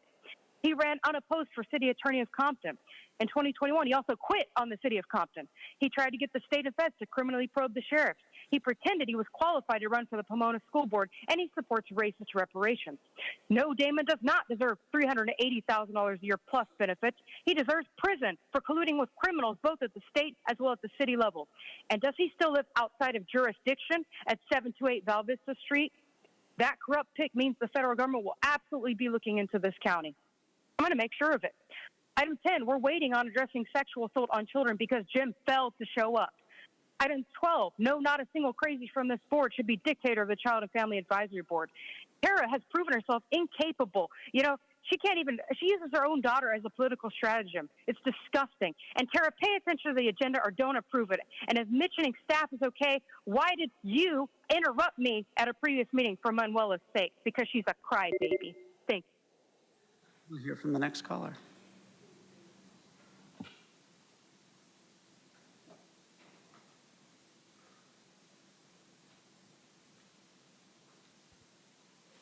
All abold, number 12. Certain supervisors were so eager to have this enacted that they included it on consent as if it were a routine matter. An ordinance is not a routine matter and should not be in consent lumped in with a bunch of items sure to pass. It is not democratic and reeks of self-interest and bearing this from public. See Government Code Sections 87103 and 87100 to see how far you can go. This is an advisory board to advise you supervisors. With the county's horrible record on child and family matters, you supervisors do not need to be there with your somewhat intimidating presence and influence. Keep partisan politics out of it, and the appointees should be appointed by a few child welfare providers, not by partisan politicos. And keep the Polinsky Center rep off the board unless he or she's a child or family victim of it. There need to be more children and families on the advisory board. It would be nice to add them, not politicians who might use undue influence to get their way. 2, Vista Jail. The board letter leaves questions unanswered and there are no attachments. Hope someone can answer them. Will local businesses be defined as actually in county, or will it be within 250 miles like the Cisco food contract? Will the contract take care to ensure that murderers, armed robbers, and so on are relocated? They remain behind bars? And then construction. You'll hear from the next caller.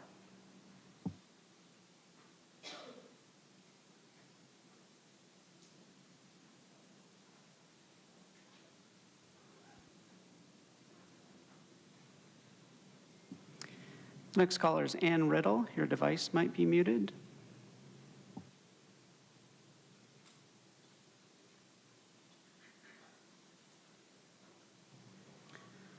We'll come back to Ann.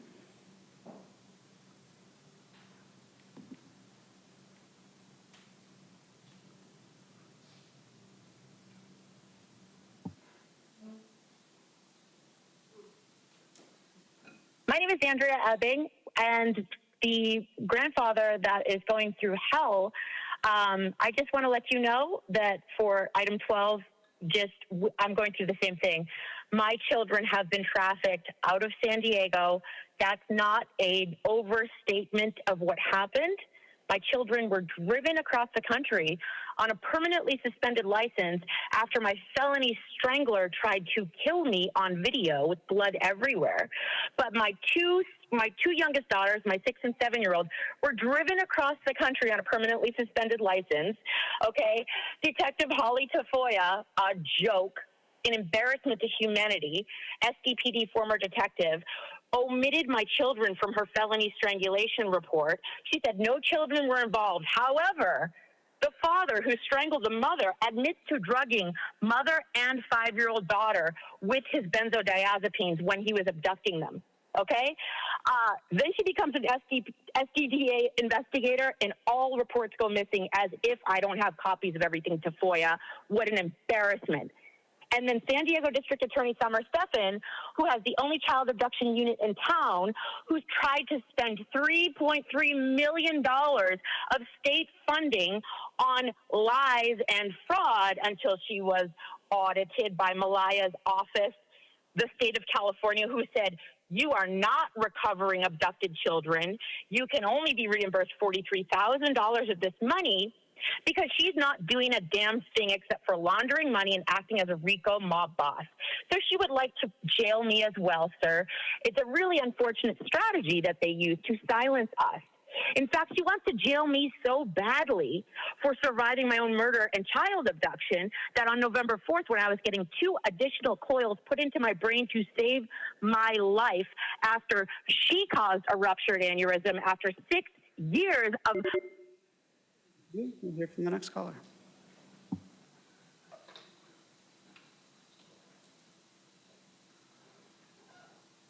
Oh, Juan Soto here. Man, that was pretty bad, too. Hey, in the famous words of one of your great Democratic representatives, Maxine Waters, if you should come upon those Somali pirates in the neighborhood of San Diego, you cut them in line. You go to the Subway store and get a foot-long sandwich and you throw it at them. You won't get prosecuted. But we got to get those guys in on the scam, man. We're going to do some Somali pizza joints. Apply for those government grants from the #1 thing. And Trump's going to come, man. Trump's coming, and it's going to be like, here come the judge. Here come the judge. And then we're going to go up against the wall. You know the words. Anyway, I say you got to rise up and go leave, stand up and walk away. Please pause the speaker's time.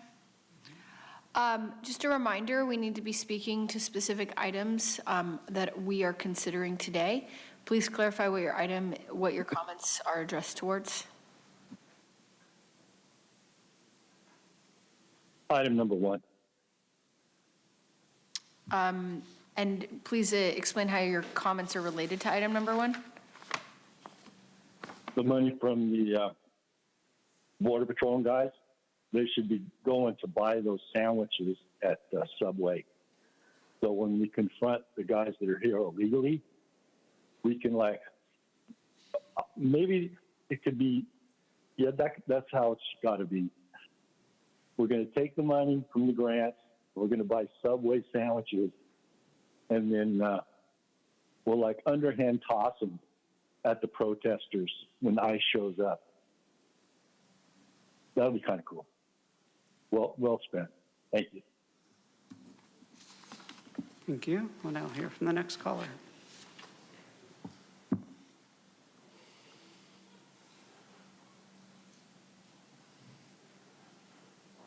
Good morning. Chair and members of the board, my name is Becky Rapp, and I'd like to speak to item 12, the Child and Family Strengthening Advisory Board. The board has a unique opportunity to play a critical role in shaping a healthy family and leading children towards a positive future. But if they are to do this, they must prioritize drug awareness and drug prevention. Public child welfare data consistently show that well over half of foster care cases involve prenatal or parental substance misuse, often combined with neglect, instability, or exposure to unsafe environments. These are children who have experienced trauma long before they ever enter into the system. When addiction affects a household, children face higher risks of abuse, neglect, housing insecurity, educational disruption, and long-term health consequences. Many of the youth involved in both the child welfare and juvenile justice systems share the same root cause: parental drug dependency that went unaddressed too long. Prevention matters. The Child and Family Strengthening Advisory Board plays an important role in strengthening these families, so we must be serious when it comes to preventing addiction, reducing exposure, and supporting recovery. I urge this board to direct and empower a robust drug prevention and awareness program as a core public health and child welfare strategy. Protecting children means addressing the conditions that place them at risk in the first place. Thank you. Thank you. We'll hear from the next caller.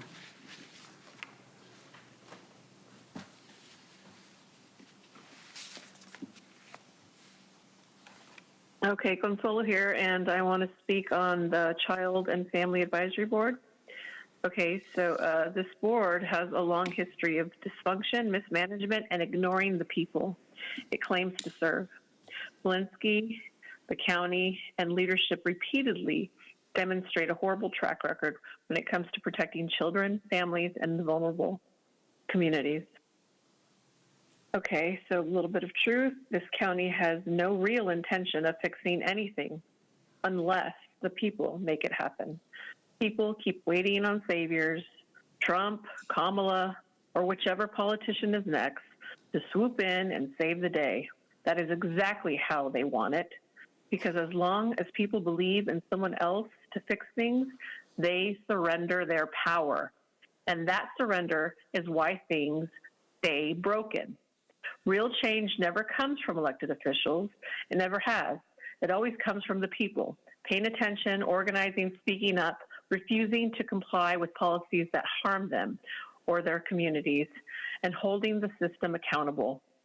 Look around. The problems don't get fixed because of good intentions. They get fixed because pressure is applied, accountability is demanded, and power is reclaimed by the people themselves. This board, this advisory committee, this county bureaucracy, it will never act unless forced. And people need to wake up. Your children, your neighborhoods, and your families cannot wait for another politician to care. So stop waiting for permission, stop waiting for a savior. The people are the solution. The people are the accountability. That is how San Diego County will be put back on track. And that is how families will finally be protected. Thank you. Thank you. We'll now hear from the final caller.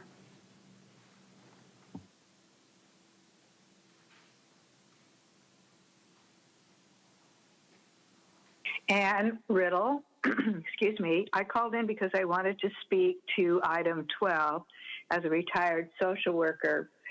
I'm well aware of the Child and Family Strengthening Advisory Board, and I know how hard they have struggled to hold regular meetings and keep their numbers of attendance up. But they do need more help with that. And I'm hoping that what you're looking at will contribute to making it a little more smooth functioning.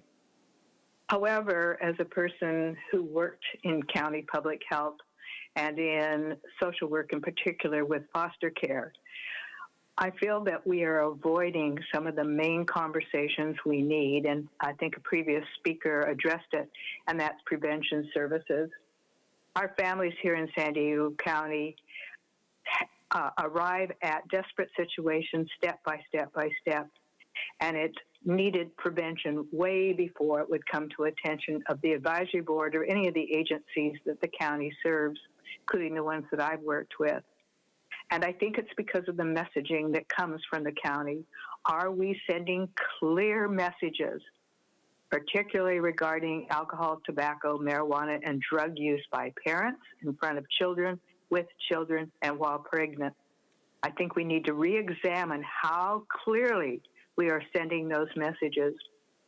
And just as an aside, when we received the email about our meeting today on Friday, the link to the consent to agenda materials, when you open it, there's nothing there.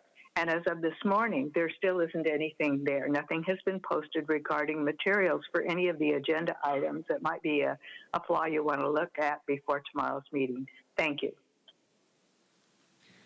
Thank you. Chair Lawson-Raymer, that concludes public comment on the items in the consent agenda. Okay, thank you very much. We have a motion from Vice Chair Montgomery Stepp and a second from Chair Pro Tem Paloma Aguirre. Please take the vote. Chair Lawson-Raymer, that motion passes unanimously with all supervisors being present, who are present, voting aye. Okay, thank you very much. We now move on to discussion item 8, adopt an ordinance adding Article LXV to the San Diego County Code of Administrative Ordinances related to law enforcement access to county facilities.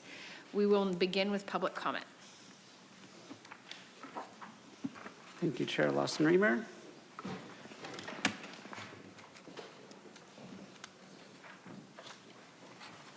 Getting organized here. We have 21 requests to speak on this item, 13 in person and 8 requesting to speak by phone. Also note for the record that we received 98 e-comments, 93 in support, 2 in opposition, and 1 neutral. For any individuals that requested to speak on item 8 by phone, please dial into the conference line using the instructions that were provided to you. We'll begin with the in-person speakers. As your name is called, please come forward and stand on the arrows until it is your turn to speak at the podium. Because there are 10 or more speakers on this item, you'll have 1 minute to address the board. And we'll be calling you in groups of 3, so I'll ask you to please listen for your name. I'd like to invite forward the first 3 individuals, Eddie Mayer, Robert Scott, and Pamela. If I've called your name, please come forward.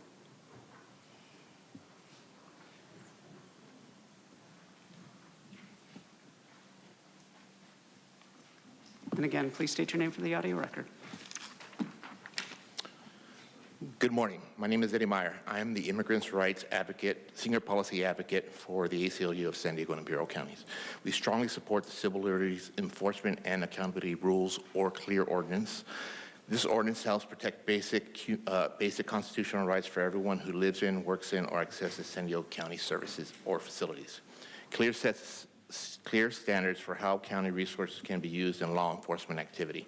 For many people in our region, especially immigrant families, working class communities, people of color, LGBTQIA+ residents, and people with disabilities, the increased targeting of their communities has created a climate of fear, negatively impacting their daily lives. When people are afraid to move freely in their communities, trust breaks down and our communities suffer. San Diego County has a responsibility to ensure that all its residents' rights are protected and upheld. Protecting civil liberties strengthens trust, communities, and public safety. We urge the Board of Supervisors to vote in favor of this ordinance. Thank you. Thank you. Next speaker. Good morning, Chair, board members. My name is Bob Scott. I live in Carmel Valley. First of all, I want to thank you for the work you're doing and the patience that you exhibit. I'm sure it's not easy. I have read the CLEAR ordinance. I have experience. I'm a lawyer. I've been worked with legislation in the past. I think it's a good ordinance, and I support it. There's a lot of outrage has been expressed today. I am outraged by what Trump and his administration is doing to destroy our democracy, especially through the use of ICE. And apparently, Iranian protesters are more important than American citizens exercising their constitutional rights, based on what I've read this morning. San Diego County should not be complicit in any way in destroying our democracy, and that's what is happening. And I urge you to please vote yes on this ordinance. Thank you. Thank you. So next speaker is coming forward. I'll invite 3 additional speakers. Allegedly Audra, Ken Kobayashi, and Aaron Suramoto Grassi. Pamela, no on 8. Sanctuary policies are callous and dangerous for law enforcement, for American citizen. The calls for interfering and harming ICE is grotesque and disgusting. The left's motivation is to gin up the activist base, leading to dangerous acts when they make stupid decisions because they feel they will have no consequences.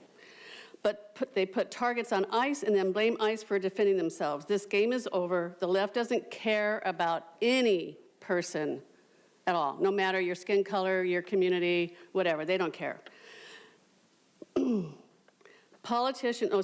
This proposed action does not promote fairness and equal treatment in the justice system. It is discriminating against communities of lawful American citizens. It does not protect them.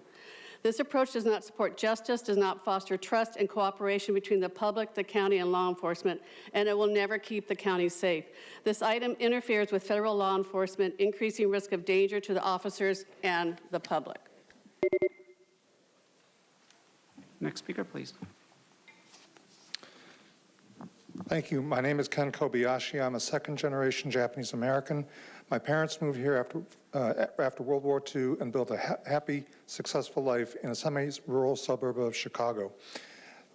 The current administration's policies with regards to immigrants is a direct parallel with the events in World War II with the forced relocation of Japanese American citizens in the United States.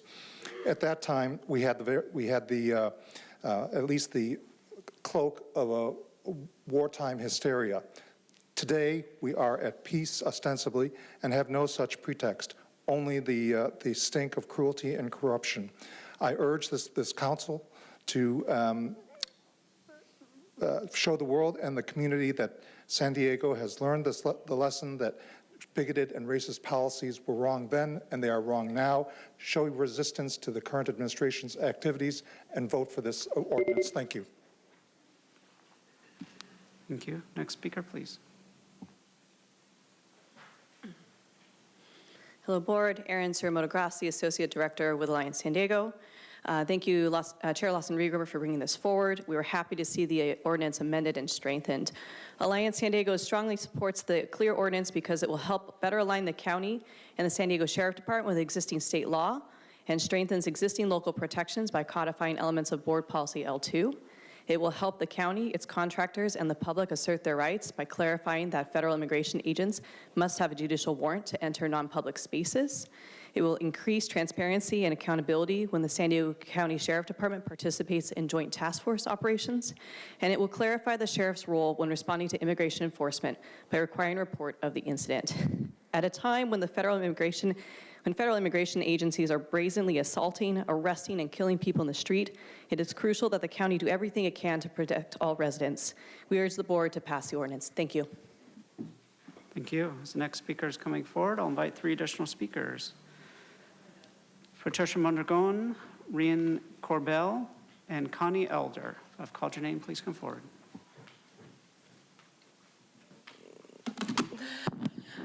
Oh my gosh, it's like a comedy show. It's so interesting that nobody cared when the little 5-year-old was raped in Linda Vista or when, you know, all of these other people were murdered by the people that came across. And we better make sure that ICE IDs themselves, right? But if you breach our border, it doesn't matter who you are, it's okay.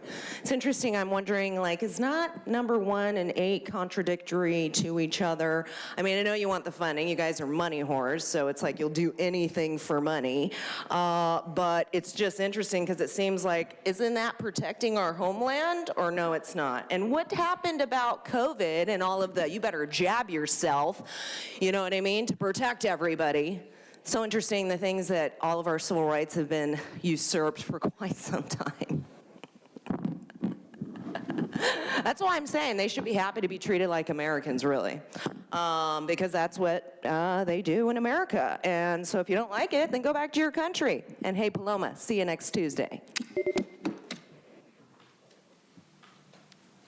Next speaker, please. Good morning. My name is Rin Corbet. I live in Lakeside. What started out as the terrorizing targeting of immigrant communities and people of color has grown to include all people who speak out against the corrupt regime led by President Trump.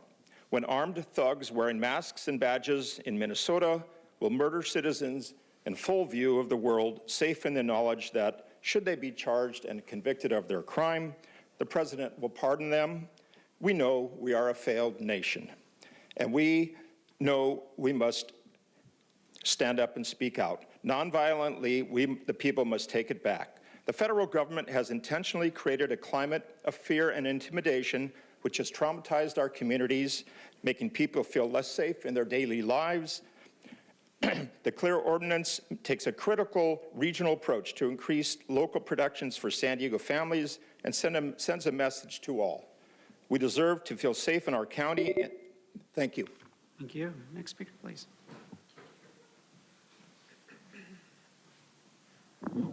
Good morning, Patricia Mondragon, Regional Policy Manager for Alliance San Diego. Alliance San Diego convenes the San Diego Immigrant Rights Consortium. In December of 2024, this board took an important step by passing Policy L2, limiting the use of county resources for immigration enforcement without a judicial warrant. That was a strong start. The CLEAR ordinance builds on that commitment by strengthening protections and expanding safeguards for residents across San Diego County. For nearly a year now, our communities have lived under cruel and lawless federal enforcement. During this time, more than 30 people have died in detention. Others have been injured or killed due to excessive force. All this is happening without any accountability, oversight, or meaningful checks on abuse of power. Our communities have responded not with fear, but with courage, patrolling neighborhoods, sharing Know Your Rights, and advocating for policies. We ask all supervisors to have courage today and vote yes. Choose courage. Thank you. As the next speaker is coming forward, I'll invite 3 additional speakers. Lori Lipsman, Danielle Accord, and Ian Cruz Accord.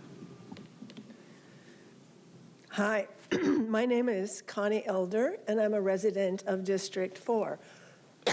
Excuse me. As elected leaders, one of your most fundamental responsibilities is to provide a safe, secure environment free of oppression to all people. I support the components of the CLEAR ordinance, including requiring a judicial warrant for immigration officials to access county property and posting signage with clear information about people's rights, as well as ensuring contractors are held to the same standards. Please vote in favor of adopting this ordinance. Thank you so much. Thank you. Next speaker. Good morning. My name is Lori Lipsman, and I reside in District 4. We are under attack by the federal government, and this is not abstract. It is happening here right now. I expect you to support this ordinance because you are our defense. You represent our collective voices, and those voices are saying enough. Please help protect some of our most vulnerable communities, because when you protect them, you protect all of us. Passing the CLEAR ordinance aligns San Diego County with the city's due process and safety ordinance and adapted on October 21st, 2025, and it sends a clear message that this region will not cooperate with inhumane and unconstitutional federal practices. In closing, I urge you to do more than pass this item. Stand up, be brave, and fight back. Thank you. Thank you. As the next speaker is coming forward, I'll invite the final speaker in person, Lori Johnson. I'm Danielle. What's that? I'm Danielle. Yes, please come forward. Thank you. Hi, my name is Danielle Accord, and I'm a resident of District 50, which is Escondido, California. We ask that you vote yes on CLEAR to limit ICE's power in San Diego. When election night happened, I naively believed that if you were a U.S. citizen, we would be safe. Now no one is safe. People like my son who hold dual citizenships, who were born in different countries, are now carrying their passports to prove citizenship if asked, and even sometimes that is not assurance that you will not be detained and or disappeared. San Diego deserves better than that, and we all deserve better than that. Please vote yes for CLEAR. Thank you. Next speaker, please.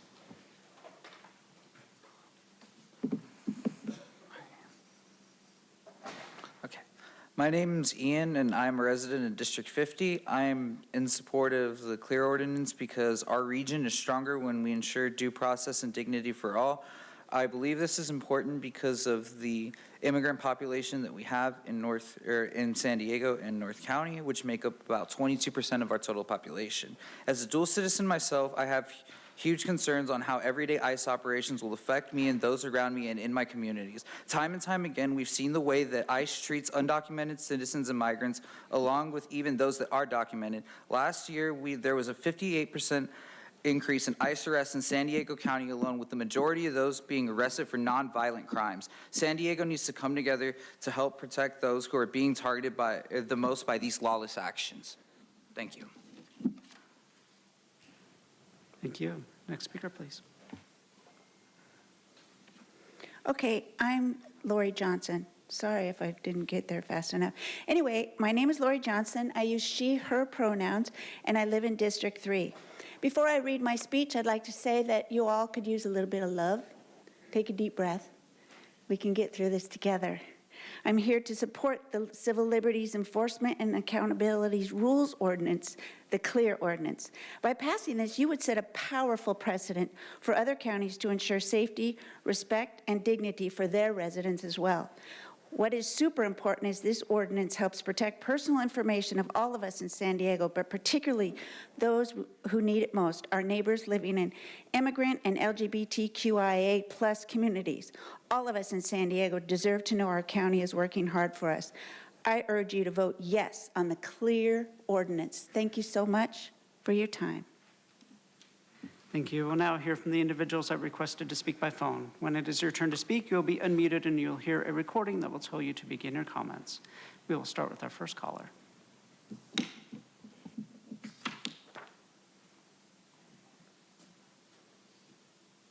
Hi, my name is Gianna Giacalone, and I'm a resident of District 4. I'm in support of this item because it is our responsibility to guarantee due process and dignity for all people. The CLEAR ordinance ensures that local resources are not used to further federal immigration enforcement efforts unless required by law or a warrant. It also provides much-needed additional transparency in how local law enforcement resources are used and direction on how to protect the information of community members in San Diego County. This is the least we can do to make sure that vulnerable members from immigrant, LGBTQIA+ communities are safe. Right now, the community needs to see that our representatives are doing everything within their power to protect us. Nationwide, we are witnessing increased targeting of immigrant communities and people of color. We cannot let the federal government intimidate us into inaction. The CLEAR ordinance works towards this by taking a regional approach and showing that county resources are used to protect people's rights, rather than to facilitate surveillance, detention, or deportation. I urge you to vote yes on the CLEAR ordinance. Thank you. Thank you. We'll hear from the next caller.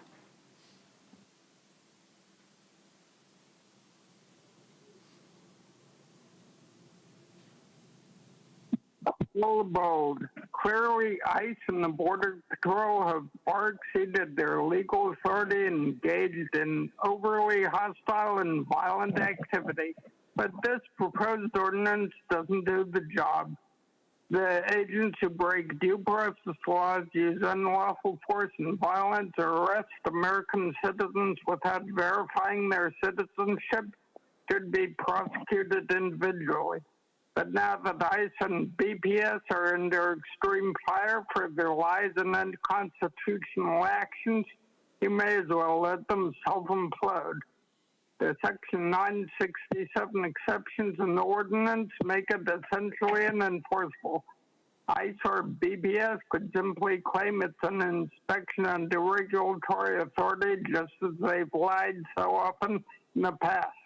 In saying in response to an imminent threat to life or public safety pursuant to a narrowly tailored policy adopted by the chief. Now hear from the next caller.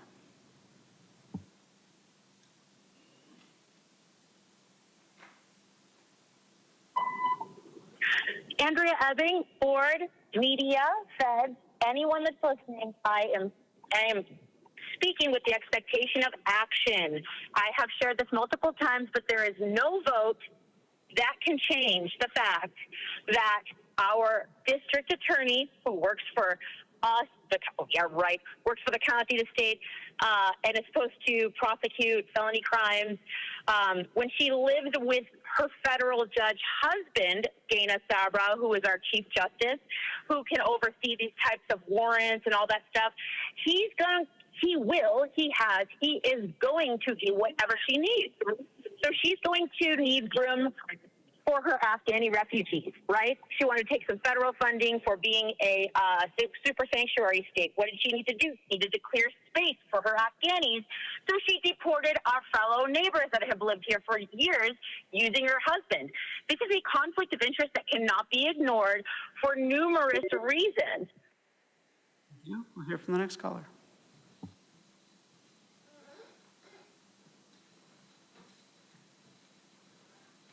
Good morning, Chair and Supervisors. My name is Dr. CJ Valasek, and I am calling on behalf of the Center on Policy Initiatives, where we work with workers, unions, and other worker organizations, and community partners across San Diego County to advance economic and racial justice. We are asking you to continue moving the CLEAR ordinance forward because county buildings should be places where people feel safe showing up for help and where county staff can do their jobs without fear or confusion. These are public spaces, but they are also workplaces, and everyone who enters them, residents and workers alike, deserves clear rules and basic protections. Right now, too many people do not know what happens when federal agents appear in county spaces or whether sharing their information with the county could put them or their families at risk. That uncertainty keeps people away from medical care, legal hearings, and other essential services. These are uniquely frightening times as residents see federal police act with increasing impunity, and many people rightfully fear that an encounter in a government building could result in detention, abduction, serious harm, or even death. This ordinance matters because it sets shared expectations across. We'll hear from the next caller.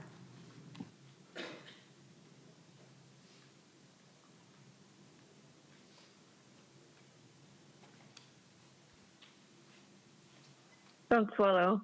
Okay, now here's the bigger issue. This entire debate is being used as a divide and conquer tactic. Left versus right, immigrant versus citizen, people fighting each other instead of the system itself. The fact is, entering the country illegally is against the law. That is not debatable. The Obama administration deported millions, but that wasn't the narrative then, was it?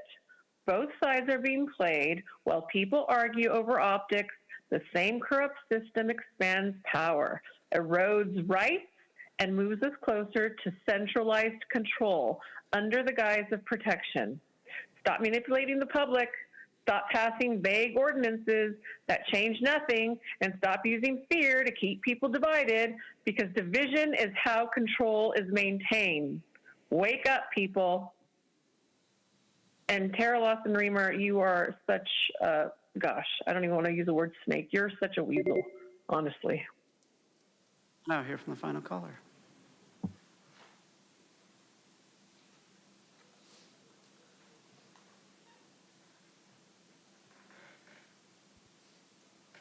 Hey, it's Truth. It seems the only people support are the lawyers and NGO profiteers financially benefiting off of California's modern-day illegal slave trade. Most of these communists are funded by Indivisible through outlets like New Media Ventures. These minions don't realize they're not fighting Trump. No, they're not. They're fighting the country, whether they realize it or not. The CLEAR ordinance blurs the lines on pure plagiarism with dangerous junk stolen from the corrupt city of San Diego, who can't even keep their residents safe with their broken down streets.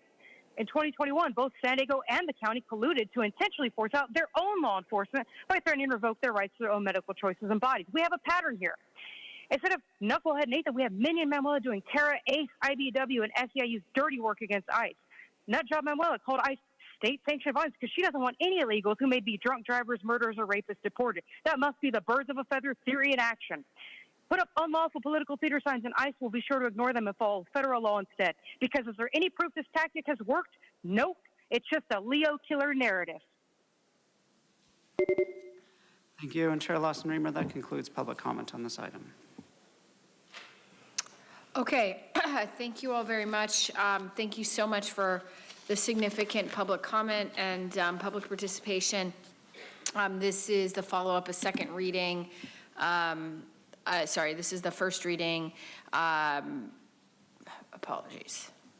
Are we first reading or second reading? The first reading. Yeah, because we had amendments. Okay. Came to the board Yeah, previously okay. with some amendments. Because it came to the board, so now we're again at this is the second first reading. Thank you. Now that I'm being very clear. It's a second first reading. Let me just frame this with a couple comments because this is an item I had initially brought. We are taking this up again for the first time, the second time, after a tragedy that shook people across our country last week when Renee Nicole Good, a U.S. citizen and a mom of 3, lost her life during a federal operation carried out by U.S. Immigration and Customs Enforcement. And the question that I have heard over and over is, why was ICE there at all? And was ICE making us more safe or making our community less safe? ICE is an immigration agency. It is not a federal police force. Our police force is local. It is our sheriff. It is run by our sheriff. It is run by our city.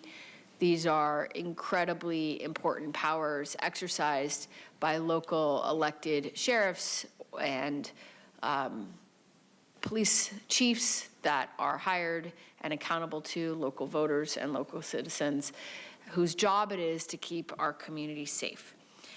But unfortunately, under the current federal administration, ICE has been dramatically expanded. And we, I think, in San Diego have been accustomed to ICE operating in our community because we are a border community, but it has been expanded and militarized and sent into communities like those in Minnesota that are extremely far from our border, and has begun operating without clarity of purpose or transparency, and without focus on rounding up and deporting people who present a clear and present threat to our community, but instead has been expanded to present a threat to people like Renee Nicole Good, who just recently lost her life. And this is a policy choice. When an agency that's trained for enforcement is incorrectly and wrongly deployed as a military force, people get hurt. I know how much training goes into law enforcement. They train every day for difficult moments when they have to make difficult decisions under threat. And those are not, that's a lot of pressure and a lot of training that local law enforcement has to undertake in order to be entrusted with the grave responsibility of keeping our community safe. Unfortunately, we've seen peaceful protesters across our country met with force. We've seen clergy shot with rubber bullets. And we in San Diego understand this because we've lived this. We've been focused for the last year on documenting these enforcement actions, standing as legal observers, and exercising a constitutional right to protest. And we've watched this intimidation, the intimidation coming from ICE, replace the right of people to protest and to engage in acts to demand accountability. That is one of the many reasons why this vote matters. The clear ordinance draws a clear line. It says our public buildings need to be places of care and not fear. It says federal agencies must act transparently. The clear ordinance makes it abundantly clear that no one operates above the Constitution, above the rule of law. And we cannot undo what happened in Minnesota, but we can decide what kind of local government we will be here in San Diego. So I ask and I urge my colleagues to vote with me on this item and with clarity for what's at stake. And this includes a commitment to respect for the rule of law, respect for civil rights, constitutional rights, dignity, freedom, and restraint, and with the understanding that public safety is built through accountability, trust, and the rule of law. With that, I would like to make a motion for this item, and I'll turn the floor over to Chair Pro Tem Paloma Aguirre. Thank you, Madam Chair, and I also want to begin by thanking you for bringing this item forward in the first place. I really appreciate your leadership around this. I want to state that we are living in extraordinary and difficult times across our country. Many in our community and many of our community members are experiencing real fear and uncertainty for the reasons you just mentioned, and there's many other reasons that you didn't, right? We all know, we all have seen those incidents on TV that are deeply disturbing, and as someone mentioned during the public comment, these policies are racist and bigoted. These concerns and uncertainty includes our immigrant and mixed status families, individuals with disabilities, members of the LGBTQ+ community, people seeking or having access to reproductive or gender-affirming care, and residents who are simply exercising their political or religious beliefs. These are our neighbors, they're our coworkers, they're our loved ones. And because of that reality, I approach this ordinance with a belief that when it comes to civil liberties, it is appropriate and necessary to err on the side of protection. Protecting due process and fundamental rights is not an abstract exercise. It is a responsibility we owe to the people we serve, particularly in moments when fear is already high. As I said before, I'm committed to getting this right and to fully explore every avenue we have to protect families while maintaining the county's ability to function and respond to true emergencies, not made-up ones. Yes. So I want to take a moment to extend my thanks to County Council, General Services, Purchasing and Contracting for their time, including during the holiday break, to make corrections and get this right. Your commitment and expertise helped us move this ordinance proposal forward, and we make sure that it's legally sound and operationally workable. So with that, I am happy to second the motion before us today. I believe these changes reflect our shared commitment to due process, transparency, and the safety and dignity of all San Diego County residents. Thank you. Thank you. That was very passionate. I appreciate that. Vice Chair Montgomery Stepp. Thank you so much. I will start by thanking you, Chair, for starting us in this process and then working with county staff to get through those first steps, and then coming back and Chair Pro Tem for going back to the table and getting additional clarity on the ordinance and the language. So thank you for that. Of course, we have already heard and seen in the first a couple of weeks of 2026, the lawlessness of the federal administration and the immigration officers that they are asking to carry out these directives. And although I agree, Chair, I don't think the directives are necessarily specific.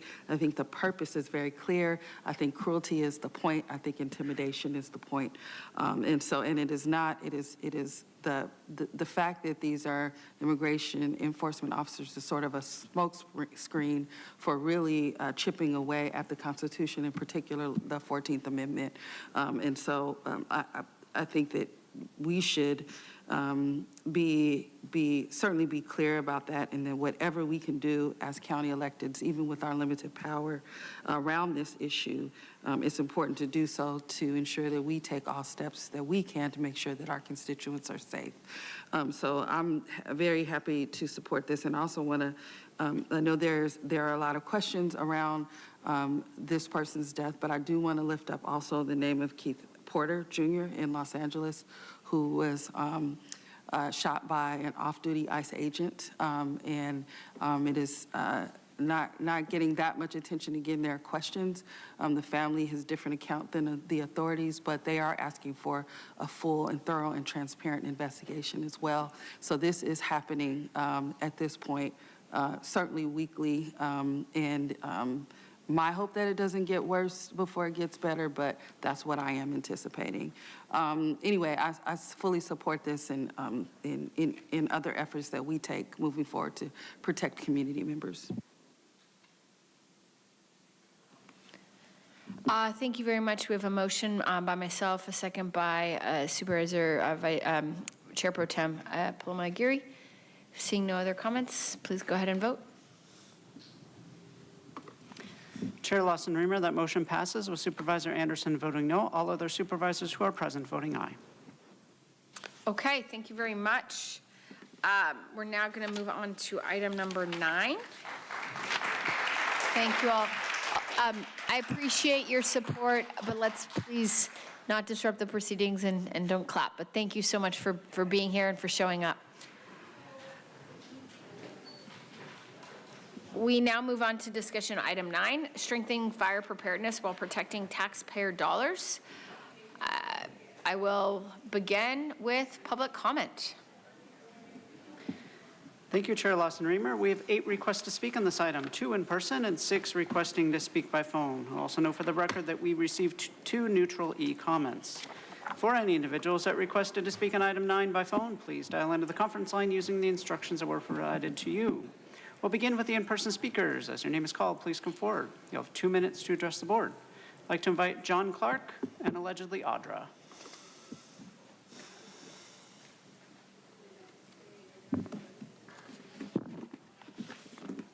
San Diego County Board of Supervisors, my name is John Clark, and I'm speaking on behalf of CAL FIRE Local 281, representing approximately 1,000 firefighters here in the county and 12,000 statewide. We're here today to express our support for the board's letter that would allow San Diego County Fire to complete minor repairs and maintenance at county fire facilities. This is a practical, responsible step that reflects the fiscal realities we are all facing. With ongoing federal and state funding cuts to county government, Local 281 has serious concerns about the excessive costs associated with Department of General Services service fees. These soft costs consume the limited public resource budget that could otherwise be directed toward frontline services, facility readiness, and community protection. We support county fire management in pursuing budget efficiencies that do not negatively impact the wages, benefits, and living conditions of our firefighters. At the same time, we want to be very clear, Local 281 does not intend nor support replacing county workers with CAL FIRE firefighters. Our goal is efficiency, accountability, and cost-effective use of taxpayer dollars. The reality is the funds currently spent on DGS soft costs could instead be used to hire or retain county staff under county fire who could manage, bid, and oversee projects in a way that is faster, more transparent, and significantly more cost-effective. Allowing county fire to handle minor maintenance and repairs in-house is a common-sense solution. It reduces delays, lowers costs, and ensures facilities remain safe and operational for those who protect this county every day. We respectively urge the board to continue supporting this effort. It is fiscally responsible, operationally sound, and in the best interest for both the workforce and residents of San Diego County. Thank you for your time and consideration. Thank you. Next speaker, please.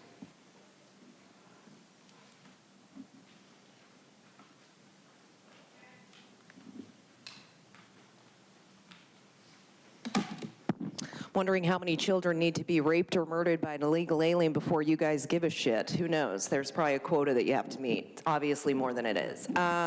This is interesting. So, you know, I mean, are these firefighters going to get paid more to do more work? It's like, we're going to take you off of what your fire responsibilities are. If there is a fire, just put the paintbrush down and go get it. Or are you just expecting them with the pay that they get to do extra work? Right? I mean, right? Tara? I mean, you're not going to answer me? I don't. No, okay. At least you're paying attention. That's good. But yeah, this is interesting to make them go and do that because you guys racketeer with our money, so there's not enough left. I definitely see this coming down the pipe to the people.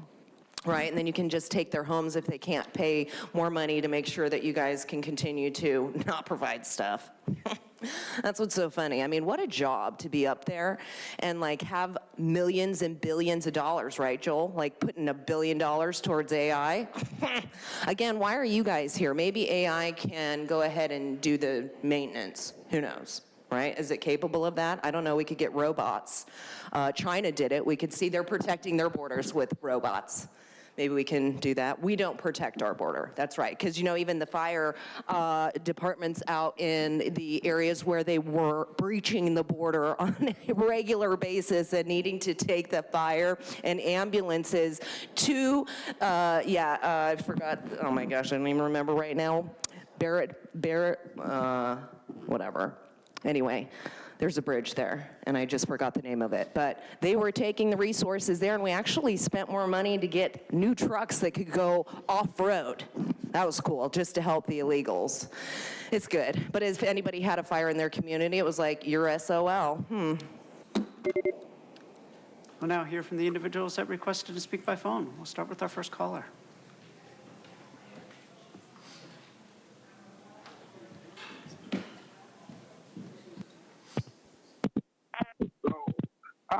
Go slow on this one.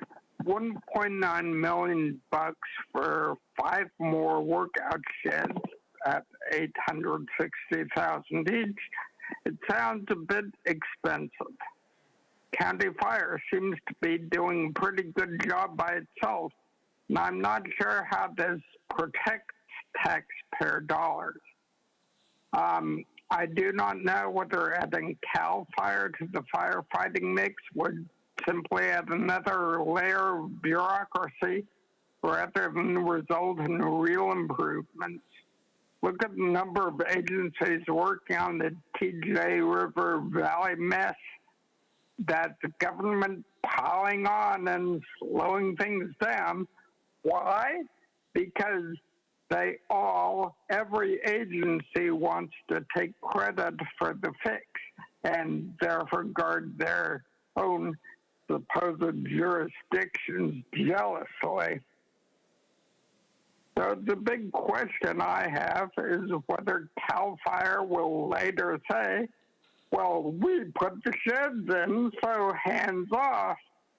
I think we have to do and can do a better job. So again, go slow on this effort. Think more carefully of what you actually want to do and what actually will be the result. Anyway, have a great year.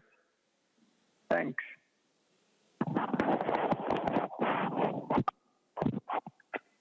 Now hear from the next caller.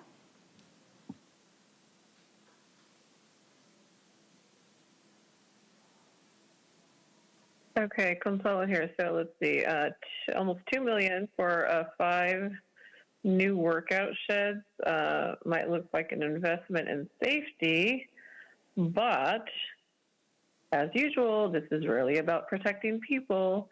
It's about, more bureaucracy optics and agencies claiming credit while real accountability gets ignored. Okay, just like with the Tijuana River Valley, decades of inaction, multiple agencies stepping on each other's toes, solutions delayed, people harmed, everyone guarding their turf, everyone protecting their narrative, while the public waits and waits and waits. That's how the system operates. Chaos first, control later. This ordinance says this is no different. Will these sheds actually save lives? Or will they become another way for agencies to say, we did our part, while taxpayers pay the bill? And so, the truth is the chaos we see in every corner of this county, overlapping agencies, slow responses, mismanaged funds, all by design. Chaos keeps people restless, frustrated, and dependent on the system. It's how control is maintained. People beg for solutions, and those solutions always come on someone else's terms and on our dime. Let's see, what else? The fix has always been simple. The people must act. Stop waiting for politicians or agencies to protect you. Demand accountability, pay attention, force results. This is how San Diego Thank you. Hear from the next caller.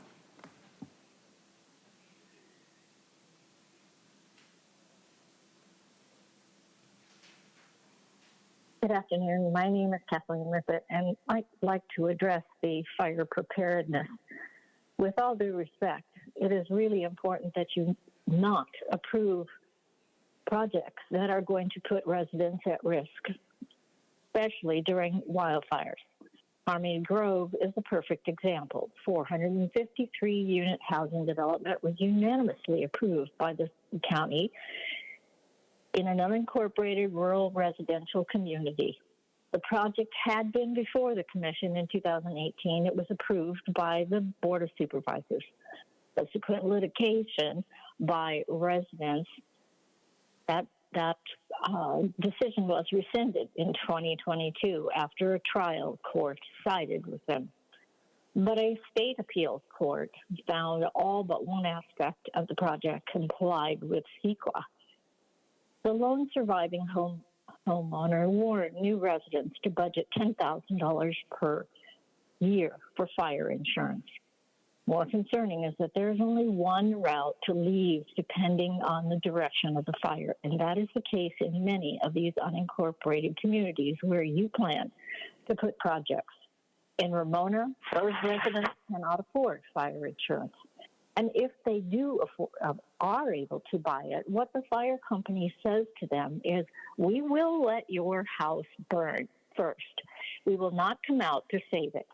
So they are caught between a rock and a hard place, and then trying to rebuild after they've had a fire, most of them will not be able to rebuild, whether it's due to over egregious regulations or the cost that they can no longer afford. Then they will have to leave their properties, which is probably what the state wants them to do to begin with. Thank you for letting me speak. Thank you. Hear from the next caller.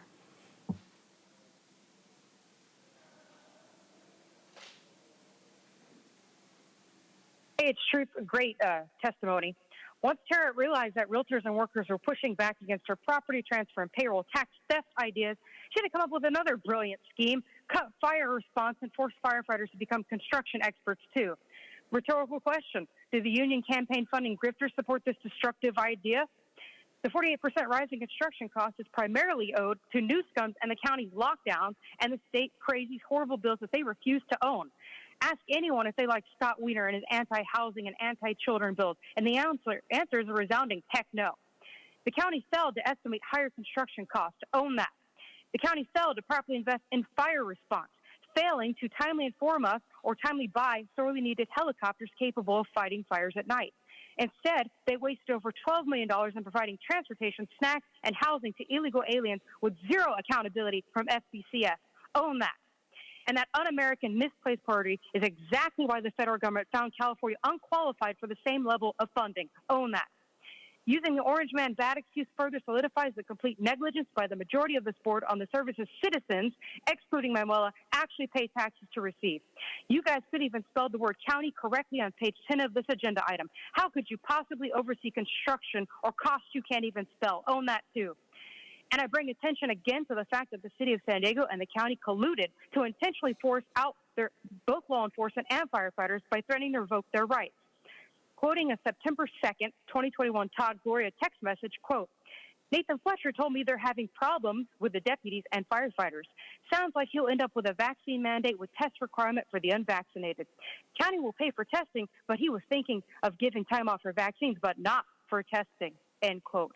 He also talked about how the Police Officers Association was completely against it, and how the chief at the time, firefighting chief, didn't support the firefighters. Bad policies kill law enforcement and firefighters. Own that shame, too.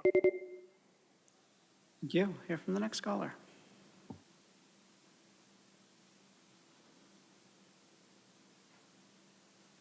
Hi, my name is Andrea Ebbing, and on the surface, when I look at this just from a practical standpoint, running a business, I think, wow, how many costs could be mitigated, all the optimization that could happen by preventing the additional gas and resources and scheduling, all the things that would go into having somebody perform kind of routine tasks at the station.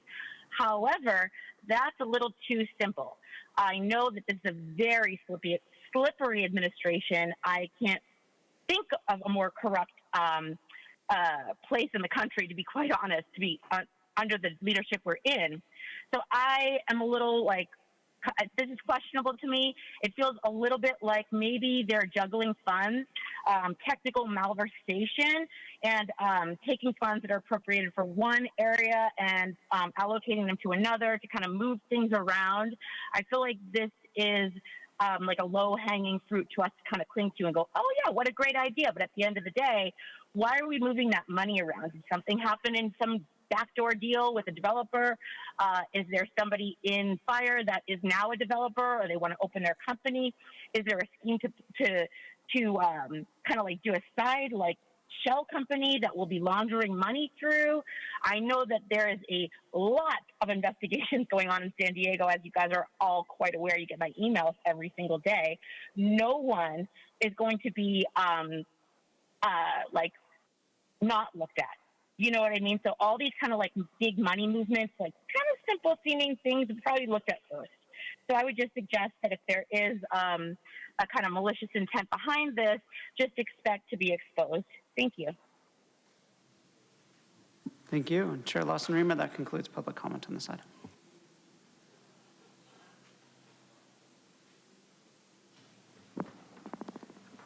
Sorry, can I just, I'm going to take a 2-minute bathroom break. We'll be reconvene in 2 minutes.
Apologies.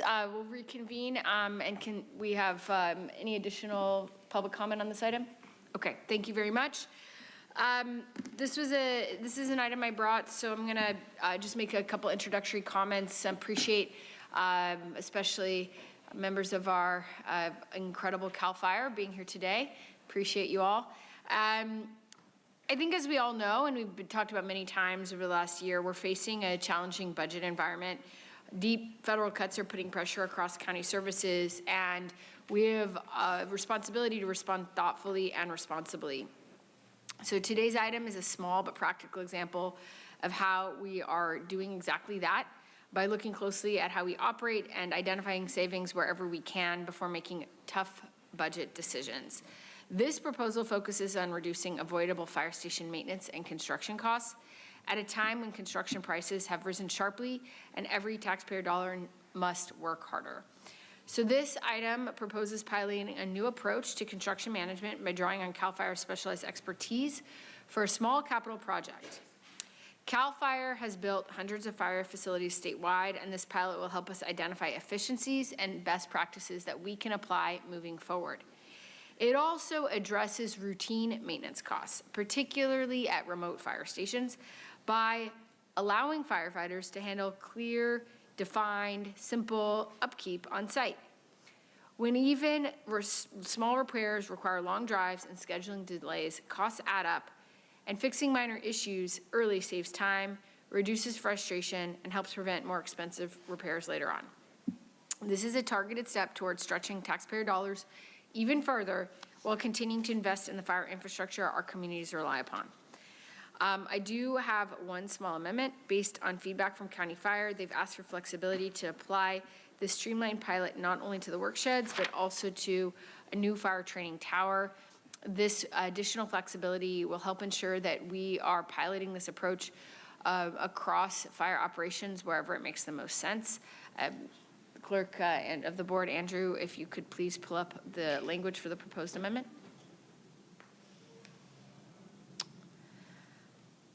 Okay, with that, I would like to make a motion for this item and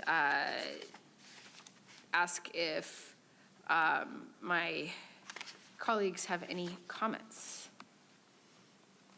Looks like Supervisor Anderson has some comments. Madam Chair, thank you for bringing this item forward. You know, it's not news to you all that my district is the epicenter of the most high-risk fire areas in San Diego County. And I believe that we need to continue to do everything we can to maximize every dollar that we put into CAL FIRE so that we have the best fire protection in the state. Our firefighters do an incredible job protecting us every day, and we can both strengthen our fire preparedness while making sure that we protect taxpayers' dollars. For example, we currently have an 85-year-old fire station in Descanso on our county CENA list. And I'm grateful that we prioritize that and that we're going to fix it. That station currently can only handle one engine while it's required for our plan to have two engines. And this building's 85 years old. So I'm really happy we're moving forward with it.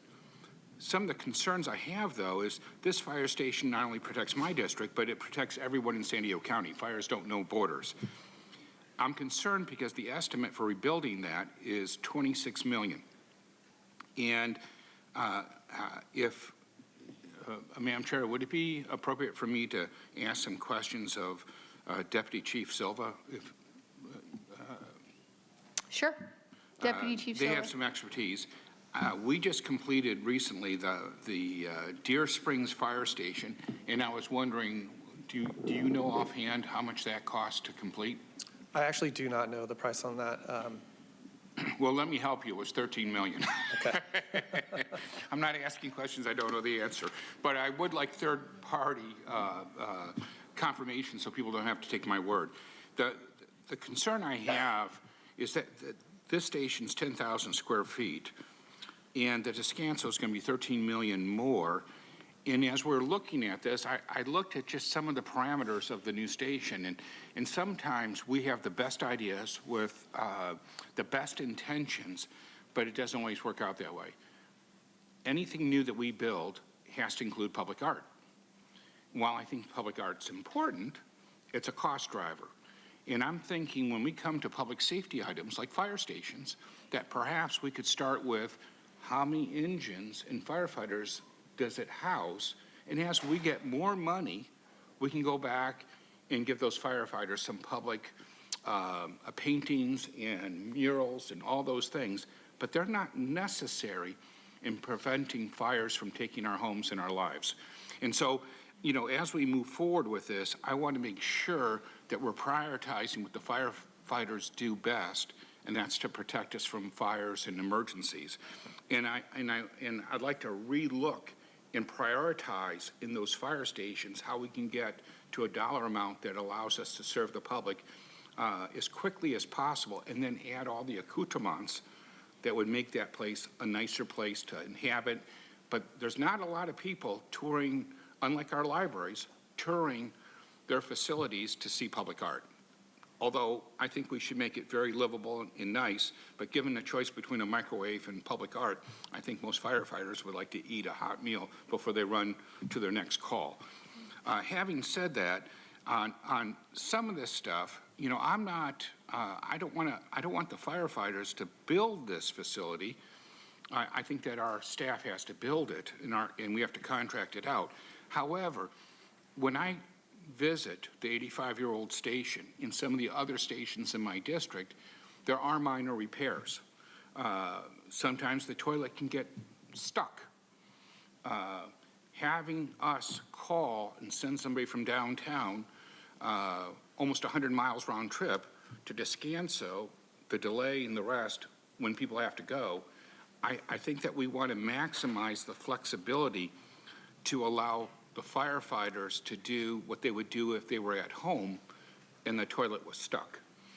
I don't want them moving walls. I don't want them doing things outside the normal use that people would do.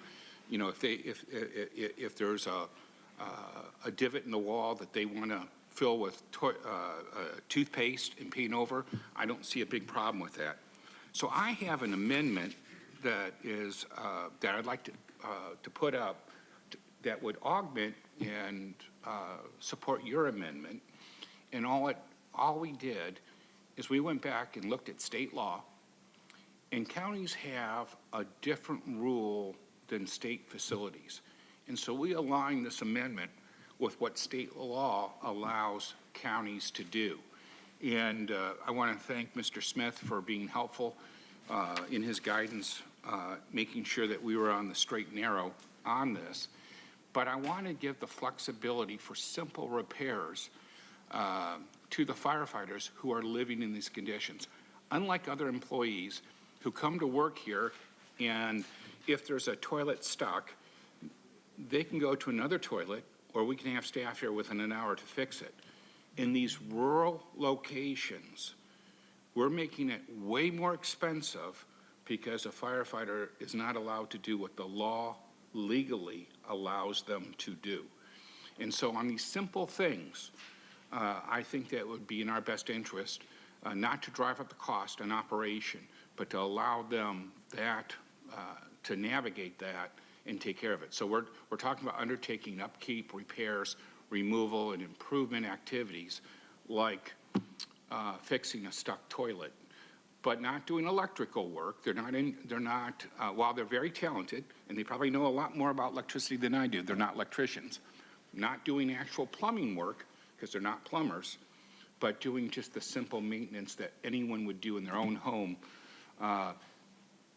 It makes good sense to keep the cost down, to trust that they can have better living conditions and move forward. So I asked, Madam Chair, that you accept this as a friendly, very friendly amendment. Thank you. I think we all agree that we don't need to have county staff driving across the county to change a light bulb. I definitely trust our fire department, who we trust with our lives, to do that kind of basic maintenance. So I think that this makes a ton of sense kind of in theory. This is already part of the proposal. It was pretty central to the proposal to say, hey, you know, let's let our fire folks, you know, keep up the buildings. I think what I want to better understand is the difference between what's already in here and what this amendment would do. So I don't know if you have it, Andrew, but if you could put. If I may, just quickly, when I reached out to some of the firefighters in my district, there was confusion over what they could do and what they couldn't do. And all this does, I agree with you, I love what you're doing in this board lever. All it does is it explicitly says what they can do. Where before, it's a generality, and then we're going to have a turf war like we have today. And I wanted to bring clarity that that light bulb, without going through each and every line item, but the notion that a light bulb or clearing a stuck toilet is in that, and it's explicit. So that's why it says upkeep, repair, removal. It doesn't say electrical work, plumbing work, changing a wall, doing what a contractor or a tradesman would do. I want the tradesman to do that work. I don't want a firefighter injured unnecessarily because of a living condition.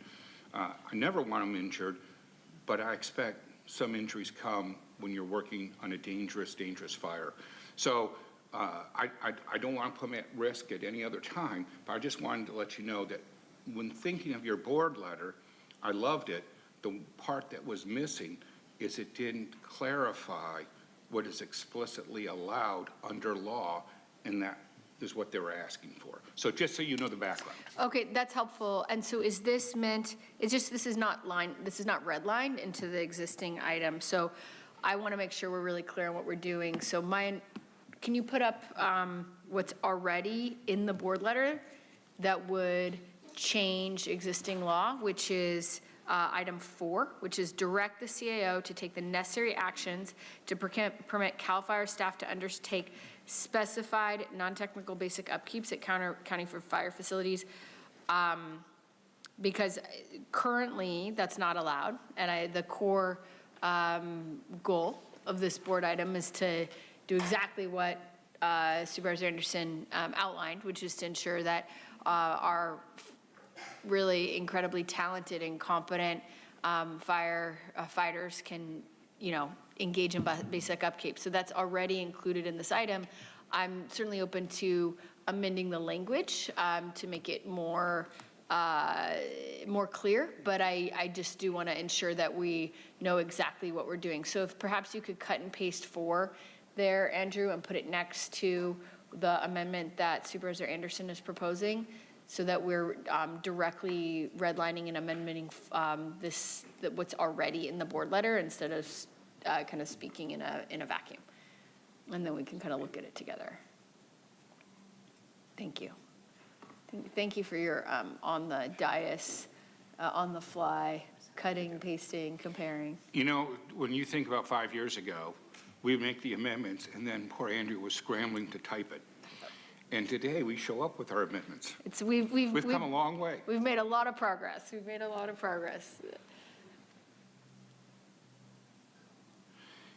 What we're asking for is just to replace item 4 entirely with what my language is. Okay, so that's helpful.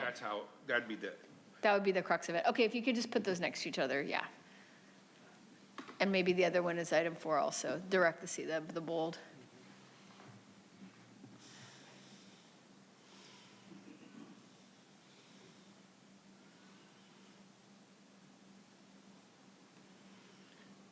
I think in general, this makes a ton of sense. I think what's missing is just ensuring that there's also consultation with any other impacted labor groups before that amendment any amendment is made. I'm sorry, I didn't mean to interrupt.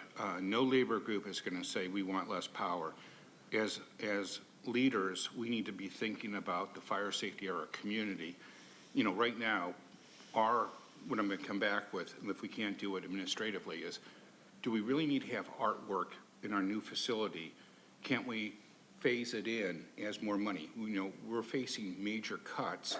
So somebody says, gosh, I'm the one that gets called and gets paid overtime to drive 100 miles, and I have to make an appointment and schedule it, while these poor firefighters are without a toilet.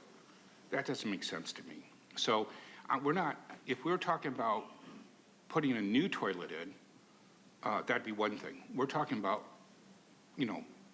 possibly snaking the line, or something that we would do in our normal home for better living. So I'm worried that if we add that, we're adding all sorts of bureaucracy to something that legally we're allowed to do, and we're not, in no way do I want to see a firefighter who's protecting my home, my community, and my life hurting his back trying to take out a wall or get a shock from a socket because he's doing electrical work. I don't want that. I want DGS to do I mean, I would just say, I hear you. I think when we bring an amendment on the dais that we haven't had ample time to review and consider, I just want to guard against sort of unforeseen. Sure. Let me finish. No, you're right. Unforeseen kind of consequences or impacts. I would love to be able to take your amendment today. I am not comfortable doing that without adding in a caveat to include conversations and consultations with other impacted labor groups. I think if there's a challenge that is encountered by the CAO in those consultations, I think my intent here would be for them to come back.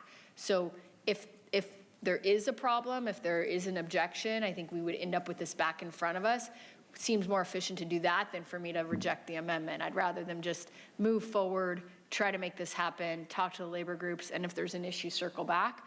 But I can't accept an amendment with a whole bunch of sort of unknown unknowns on the dais without some kind of consultation to ensure that there's nothing that we're overlooking. So if you would like to take, I'm happy to take this amendment kind of in full cloth, except adding a clause that says, subject and yes to the agreement between the county and CAL FIRE and subject to consultation with other impacted labor organizations.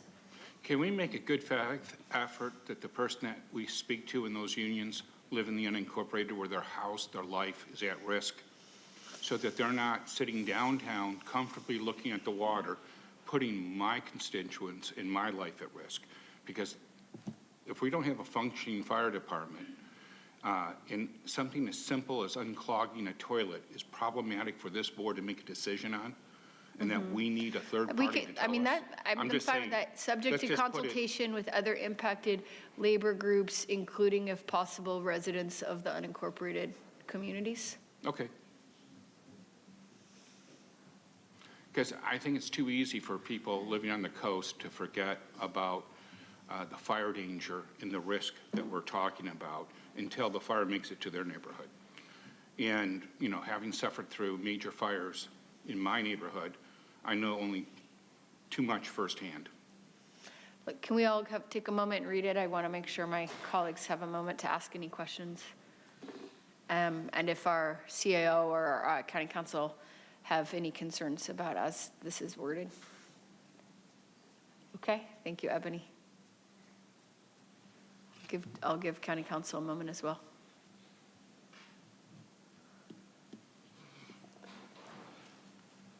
Chair Lawson, Raymer, members of the board, I don't have any concerns with that language. Okay. If this is your friendly amendment, sir, I am happy to take it. Well, it's as friendly as I can get, so yes. Okay. And with that, I'll second it. Okay, we have a motion and a second. Thank you very much. Any comments from any of my colleagues?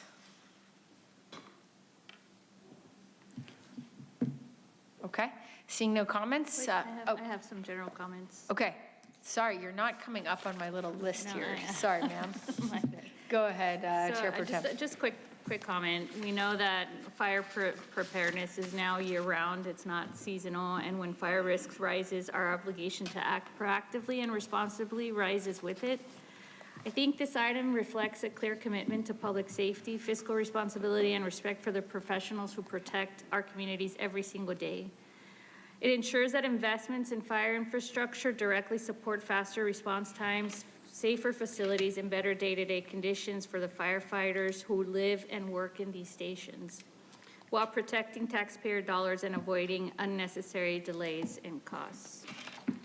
Ultimately, it's about honoring our responsibility to the public and to our first responders. By strengthening fire preparedness, modernizing infrastructure delivery, and making smart, disciplined financial choices, we're sending a clear message. We will not wait for disaster to act, and we will not waste public dollars in the process. Although I may not agree with a fire station not being pretty by sacrificing its effectiveness, I think that it's important that we continue to make sure that our facilities are the most efficient and effective possible, and that our firefighters can have a high quality of life while they spend their many hours serving the public and away from their families. Thank you, Chair. Thank you very much. Any other comments? Okay, seeing no comments, we have a motion and a second. Please vote. But, you know. Chair Lawson-Remer, that motion passes unanimously with all supervisors who are present voting aye. Okay, thank you all very much.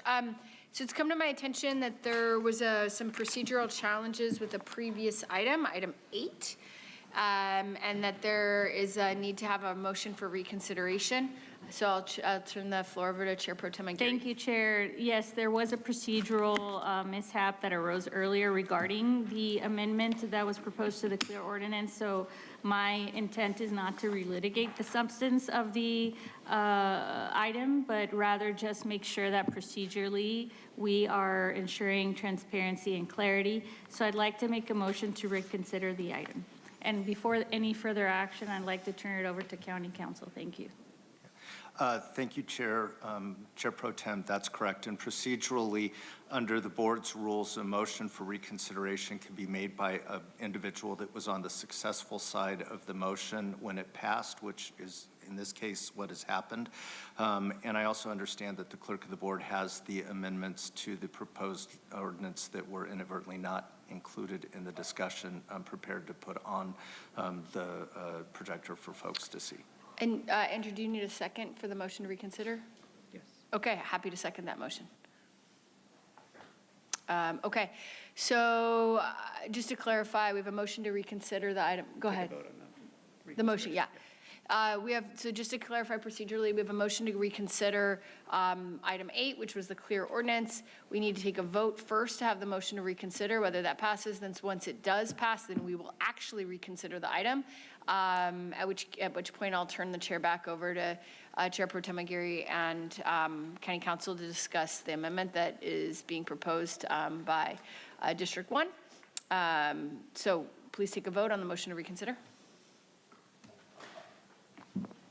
Chair Lawson-Remer, that motion passes unanimously with all supervisors who are present voting aye. Okay, thank you very much. So now moving on to reconsider item 8, adopting an ordinance to update our Code of Administrative Ordinances related to law enforcement access to county facilities, otherwise known as the CLEAR Ordinance. I'll turn the floor over to Chair Pro Tem Aguirre to introduce her amendment. Thank you. Do you have the language up? Yeah, there it is. So this is, it's an important amendment, I believe, to the ordinance. It has to do with the ability of contractors being able to waive the provisions within the ordinance itself. So even though it's a minor amendment, it's a very important amendment because we do not want to see, well, what I'm proposing, I don't want to see any incidences where we would have everything that we are intending to do with this ordinance waived for any particular reasons. And I don't know if you want to elaborate. Thank you, Chair Pro Tem. Yes, what this ordinance, the proposed amendments would do would be to shift it from an affirmative obligation to place it into the agreements to instead just simply say that those doing business with the county going forward would be subject to these requirements. Correct. Okay, thank you very much. So just to be clear, Supervisor Aguirre, are you making a motion to pass the CLEAR ordinance, to adopt the CLEAR and subject to adding these amendments? Correct. Okay, so we have a motion on the floor from Chair Pro Tem Aguirre to pass the CLEAR ordinance with these amendments included. I will second that motion. Do we have any further comments from any of my colleagues? Okay, seeing no request for comment, we can now move to a vote. Please call the vote, Andrew.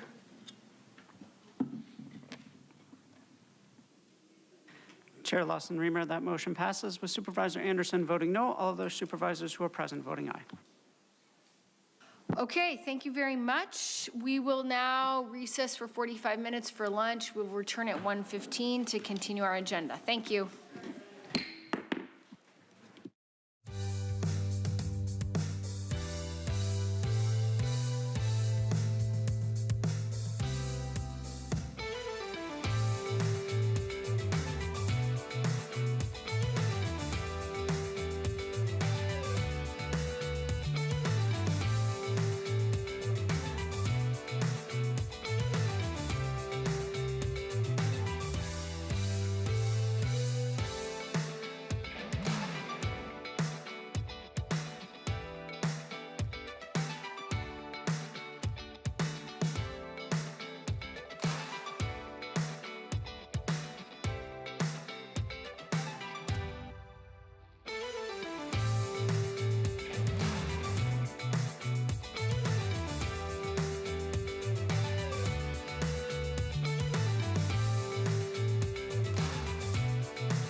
to reconvene.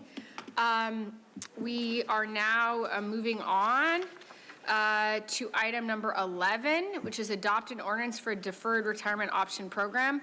I'm going to hand the floor to our county team for a presentation.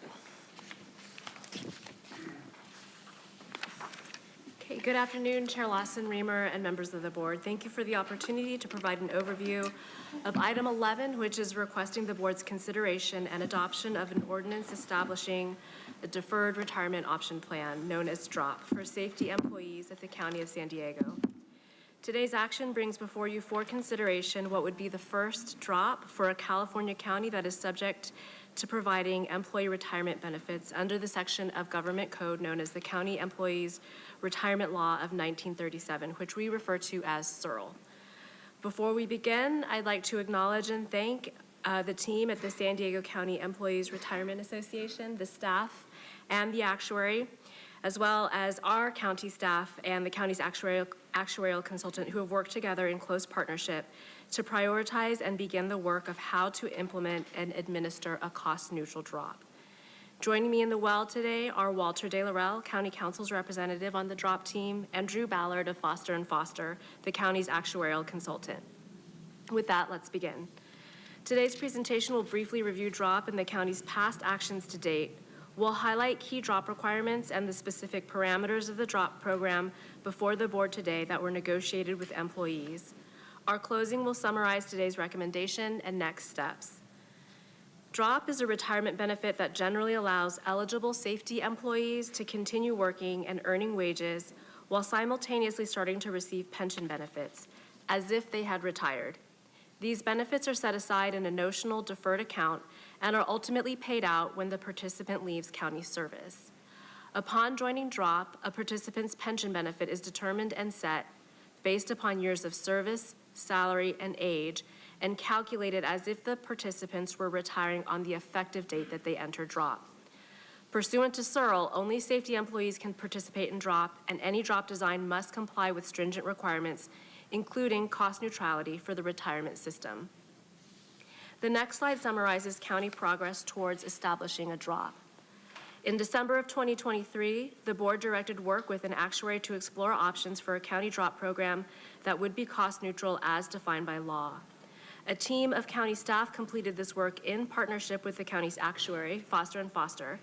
Subsequent reports to the board were followed by labor negotiations with organizations representing safety employees.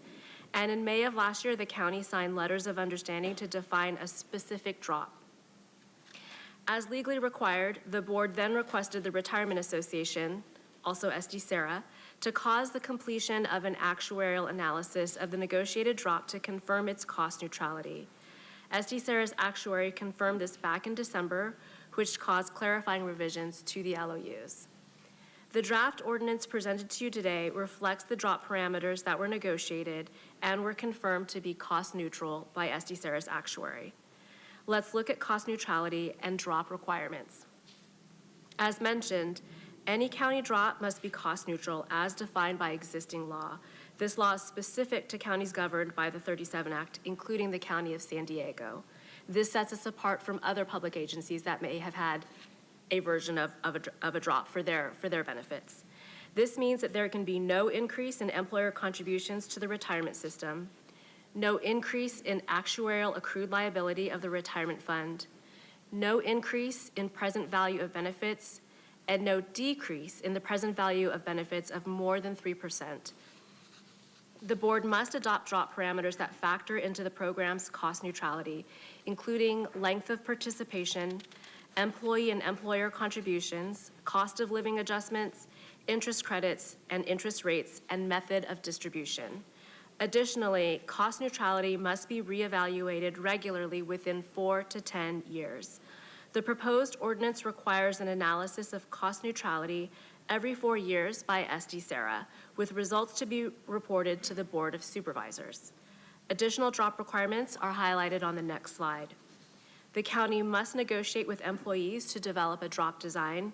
The county's labor relations team and the Department of Human Resources completed this work last year, memorializing the DROP described in today's proposed ordinance in letters of understanding with each of the safety labor organizations.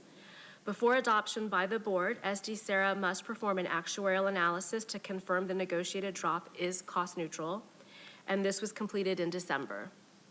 Lastly, the board must formally adopt any negotiated drop, which brings this item before you today. The next slide gives an overview of key parameters of the negotiated drop.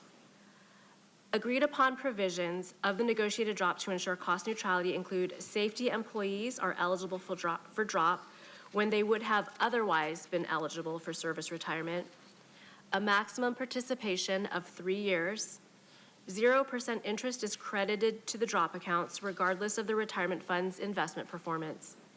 Distribution from drop accounts is only by single lump sum distribution or qualified rollover. Employee contributions during drop will continue with 75% deposited to that employee's notional account and the remaining 25% going to the system. Employer contributions during drop will continue with 100% retained by the retirement system, and drop participant accounts may receive 50% of cost of living adjustments applicable to the employee's retirement tier with no accumulated adjustments, that is, no COLA banking while in drop. Pending today's action, next steps in the process to implement a county drop continue to rely on our strong working partnership with SD Sarah, which would be the administrator of the county's drop. County and SD Sarah staff would continue to move forward with implementation, including finalizing the necessary enhancements to the PeopleSoft system and new processes and procedures for drop administration in the Department of Human Resources and Auditor and Controller. We are also educating employees through targeted outreach via email and providing seminars to impacted departments, including the Office of the Sheriff, District Attorney, and Probation. Drop would become operative on March 20th. Looking forward, drop administration would become a part of operations with ongoing education and enrollment of eligible employees. The results of required actuarial analysis of cost neutrality will be reported to the board for future consideration. The cost neutrality requirement doesn't mean a drop program is cost-free for the county to implement. The county also must plan for the impact of potential costs of drop that fall outside of the legal definition of cost neutrality. These include one-time infrastructure cost, setting up our IT systems, estimated at $150,000 in the Department of Human Resources, for enhancements to PeopleSoft, and also ongoing costs for drop administration, which will begin once drop is operative. There are other financial impacts with the county team we'll be monitoring, including any impacts to payroll due to retention of higher paid employees. Payroll is expected to grow based on participation levels in a county drop. And those participation levels we won't know until we actually have experience with the program. As well, there may be a potential for cost savings to the county, although actual drop enrollment and program experience is needed to quantify this. Retaining employees could have some offsetting impact on overtime costs and vacancies, and some cost avoidance in recruitment and training. Actual amounts will depend on the number of drop participants. Staff will monitor and analyze impacts as drop moves forward, which will be included in future updates to the board. Funding for ongoing costs of drop currently are not identified, the funding sources, and would be included in budget development for the coming year and moving forward, subject to board adoption. Implementing drop also presents opportunities for the county to support retention of a skilled workforce and address employee satisfaction. These benefits can't always be calculated. Today, the board is asked to consider the first reading of an ordinance implementing a drop at the County of San Diego. If approved today, the second reading would occur on January 28th. Subject to your questions, this concludes the staff presentation. Okay, before moving on to public comment, I ask if any of my colleagues have any questions. Okay, seeing no questions, we'll turn to public comment. Thank you, Chair Lawson-Remer. We have 12 requests to speak on this item, 6 in person and 6 requesting to speak by phone. I also note for the record that we received 3 e-comments, 1 in favor and 2 in opposition. For any individuals that requested to speak on item 11 by phone, please dial into the conference line using the instructions that were provided to you. We'll begin with the in-person speakers. As your name is called, please come forward and stand on the arrows until it is your turn to speak at the podium. Because there are 10 or more speakers on this item, you'll have 1 minute to address the board. And I'll ask you to begin by stating your name for the audio record. I'd like to call forward the first three individuals, Sal Campos, Michael Odine, and Joe White. If I've called your name, please come forward.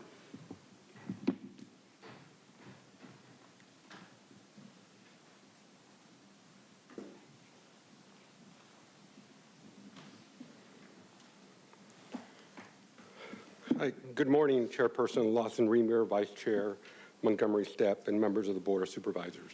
My name is Sal Campos. I am the president of the San Diego District Attorney Investigators Association. On behalf of our members, thank you for the opportunity to speak today. I want to sincerely thank this board for considering an affirmative vote on the Deferred Retirement Option Program, better known as DROP, for San Diego District Attorney Investigators Association members and the Public Safety Group employees. This measure represents a meaningful, cost-neutral investment in highly experienced district attorney investigators who protect our communities, support victims, and work every day to uphold justice in the County of San Diego. DROP is not only a retirement tool, it's a proven workforce strategy. It allows the county to retain highly trained, experienced criminal investigators, promotes stability within the district attorney's office, and supports effective succession planning while recognizing the years of dedicated public service to our members given to the County of San Diego. Your consideration of this program demonstrates respect for public safety employees. Thank you. Recognize. Thank you. Thank you. Thank you. Your time is up. Thank you. Sir, your time is up. Thank you. Next speaker, please. Hello, good afternoon. My name is Mike Odine. I'm the president of the Deputy Sheriff's Association. I'm here today to support item 11, the adoption of the ordinance establishing the the drop. Between 2023 and 2025, in the last 36 months, the Sheriff's Office hired 667 new deputies. During that exact same period, 498 deputies left the department. As a result, that's nearly 75% of our recruitment efforts were dedicated not to growing, but simply backfilling losses caused by retention challenges. This program is critically important and will allow the Sheriff's Office to retain experienced personnel for an additional 3 years, up to 3 years, preserving institutional knowledge while significantly reducing the high costs associated with recruiting and training a deputy sheriff. The program will also allow the probation department to retain experienced staff, an invaluable benefit to our juvenile justice system. I want to thank all of you from the bottom of my heart for your unanimous support throughout this 3-year process. By retaining our most experienced employees for additional years, this program will save the county, the taxpayers, and the taxpayers millions of dollars. Thank you so much. Thank you. As the next speaker is coming forward, I'll invite the remaining speakers in person. Jennifer McIntyre, allegedly Audra, and Jennifer Fox. Good afternoon. My name is Joe White. I'm the president of the Supervisor and Probation Officers Association. I wanted to start off by echoing what Mike just said, which is we really thank you all for considering this adoption of the DROP program. I just wanted to basically say that the DROP program, it would allow us to retain the experienced officers and allow for more succession planning and training because the probation department is getting younger by the day. And this DROP program definitely will afford us an opportunity for the older officers to train, mentor, and prepare the officers for the future that the probation department is headed in right now. And so my thing is really quick. It's retention, it's support of the younger staff to get our department going in the same direction, which is a positive direction that we've been working on as a unit. Thank you very much. Thank you. Next speaker, please. Chair, members of the Board of Supervisors, and staff, my name is Jennifer McIntyre. I am the Secretary of the San Diego County Supervising Probation Officers Association. On behalf of the SPOA, we want to extend a heartfelt thank you for taking this important step today. The adoption of the DROP program marks a meaningful moment, one that has been many years in the making. This decision reflects careful consideration, open dialogue, and a genuine commitment to the employees who have dedicated so much of their professional lives to serving this community. For many, the DROP program represents not just a benefit, but recognition of long service, experience, and departmental knowledge that strengthens our organization every day. Today's action sends a clear message that service matters and that long-term commitment is valued. We want to say thank you for listening, for asking thoughtful questions, for your leadership and support, and for being willing to move forward on this program that benefits both employees and the county. Thank you. Thank you. Next speaker, please. You can come forward in any order you'd like. Thank you. Good afternoon. My name is Jennifer Fox. I am the president of the Probation Officers Association. On behalf of our members, I just wanted to extend my sincere thank you for your anticipated continued support of DROP. This program represents a pivotal moment, not just for our membership, but the future of probation as a whole. Currently, about 15% of our members are eligible for retirement. These are officers at nearly every rank. They carry decades of knowledge and real-world experience. At the same time, half of our workforce has fewer than 5 years on the job. These officers are the future of this department, and they deserve the strongest mentorship, training, and support we can provide as they begin their careers in public service. When we keep experience in place, everyone benefits: our youth, the individuals on our caseloads, and the communities that we serve. Thank you for that. Thank you for continuing to support the DROP program. Thank you for your support. Thank you. Next speaker, please.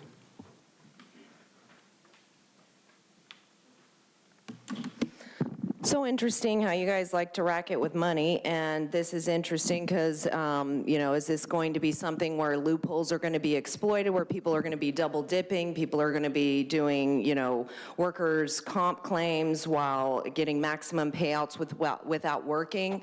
I mean, who knows? But you guys are supposed to safeguard these things, not gamble things away, because that's what happens with retirement. You guys put it on, so that you can make money from it, and the people that you're making money off of don't get to see any of that money. They just know that you're just like we're traded on the stock market. That's what our Social Security and our birth certificates are for, in case you guys aren't aware of that. But any way that you guys want to make more money, it's just interesting because even, CalPERS lost 71% of $468 million because it was invested into clean energy. We know that's all a sham, but whatever you guys can do to fill people's pockets, good job. Thank you. We'll now hear from the individuals that requested to speak by phone. We'll begin with our first caller.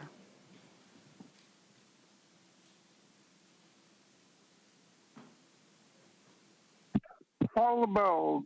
This allows, the drop thing allows payment of wages while accruing larger pension and larger debt for the future. It is possibly a good way of retaining safety personnel, but there should be a less expensive way. Meanwhile, the state and feds are broke. The city and county are both running large deficits. And only for a few people. There are other priorities like SNAP, medical insurance, and housing vouchers for the poor being cut off. In this time when the economic outlook is uncertain beyond who is broke right now, it makes sense to put this idea on pause and look at the less expensive ways of retaining personnel, less costly incentives for staying on the job. The presentation said that the DROP program may save money, but you need to be sure. I oppose the ordinance at this time. We'll hear from the next caller.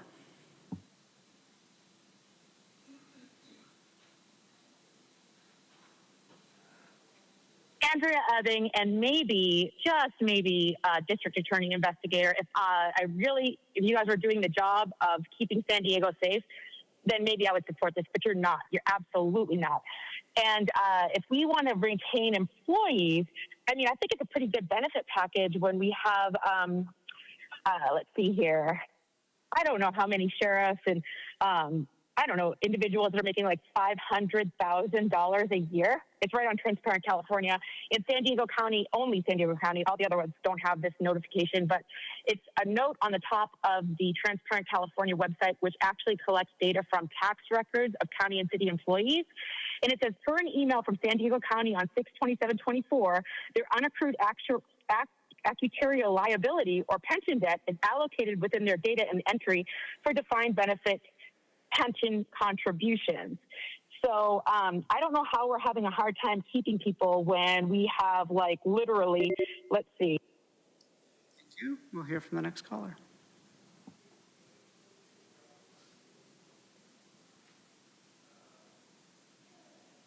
Hey, it's Truth. I have a procedural question. Is the supervisorial toilet now located next to the chamber entrance? Because none of you actually went to the restroom. That was a front.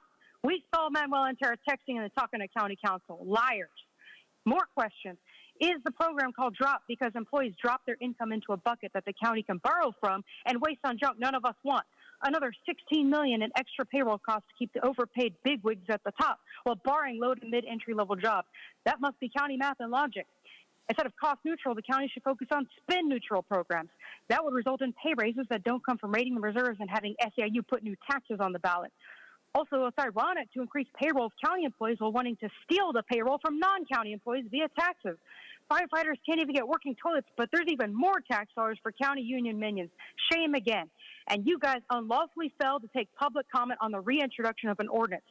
So much grifting today, you guys can't even keep your items legally and procedurally passed. Shame. Nothing but kissing up from unlimited terror. It's disgusting. Thank you. Hear from the final caller.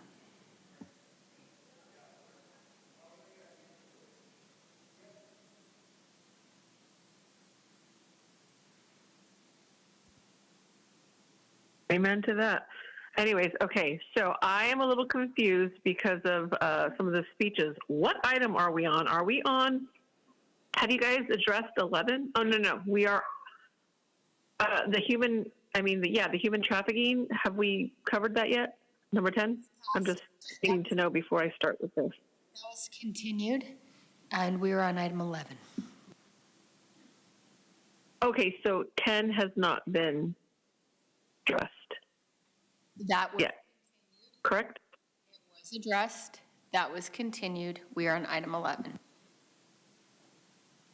Okay, so I will be speaking on closed session, not item 11. Okay, you can call back. Thank you. Thank you. With that, Chair Lawson-Remer, that concludes public comment on this item. Okay. Thank you very much. Do any of my colleagues have anything to say? Supervisor Anderson. Thank you, Madam Chair. I just want to, retention's a real big issue. We rely on the unincorporated on our sheriffs like nobody else because they're the only law enforcement.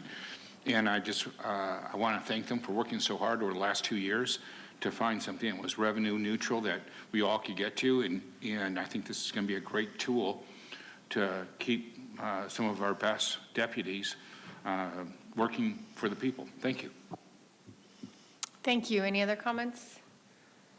I just want to add, ensuring that we have the best, the brightest, the most courageous, the most focused public safety officers in the county and the state. It's got to be a top priority. We have to continue serving our community and just very happy that we've been able to identify a path forward to continue having the best trained, the best qualified people here in San Diego County. So thank you all for your partnership and thank you to the county team, particularly the really focused work on looking for careful, thoughtful, revenue neutral options that have really significant safeguards to continue ensuring that we are putting the public first and safeguarding taxpayer revenue and resources while making the investments we need for our county. So thank you. Do we have a motion or a second? So moved. Okay, we have a motion by Supervisor Anderson, and I will second the item. Oh, Supervisor Montgomery Stepp, no. Okay, and Supervisor Montgomery Stepp is happy to second. Thank you. Please take a vote. Chair Lawson-Remer, that motion passes unanimously with all supervisors who are present voting aye. Okay, thank you very much. So now we're going to move to board committee reports.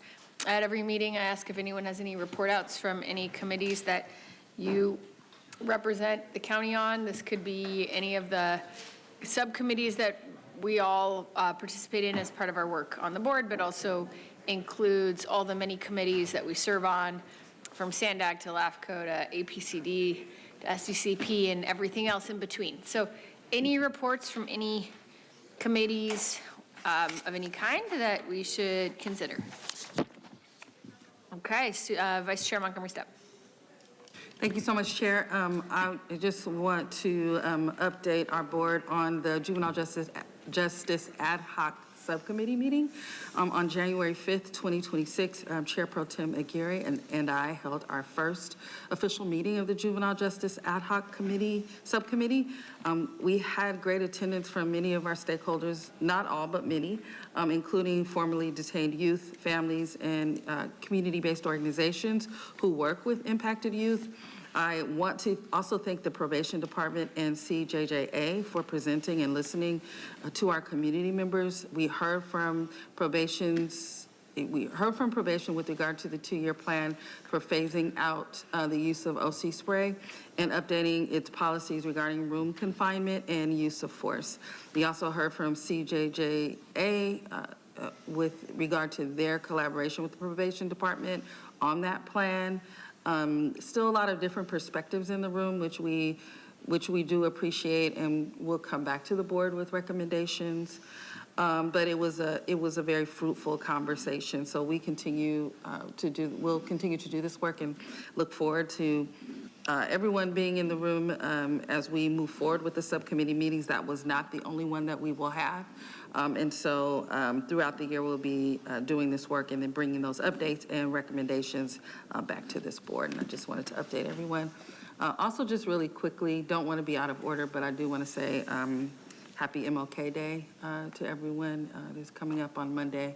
A lot of festivities over the weekend, and I always try to remind folks, I think we live in a time where we revere the values of Martin Luther King Jr., but at the time that he was alive, he was very much faced a lot of opposition, and his approval nationwide was not high at all. And so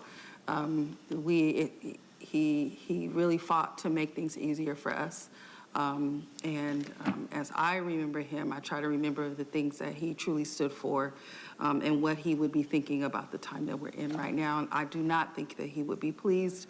The other thing I quickly try to do is thank his family for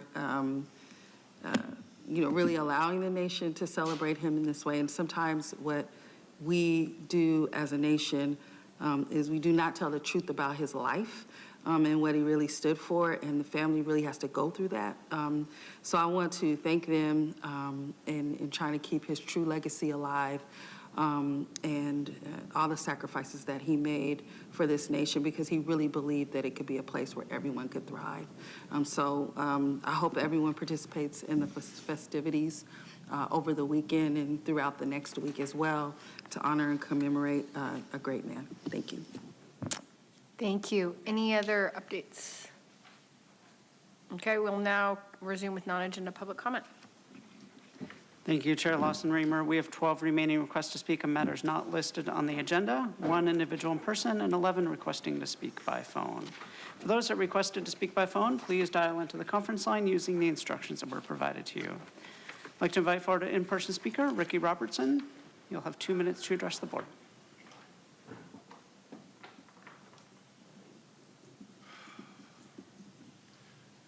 Okay, I didn't expect to speak twice here, but I'm the paternal grandfather of Malika and Isaiah Robinson. Just wondering how we can stop the elder abuse on me and the retaliation and get my grandchildren home or back to their mother to meet their new twin siblings. It's got to be some kind of resolution. I mean, they have retaliated on me.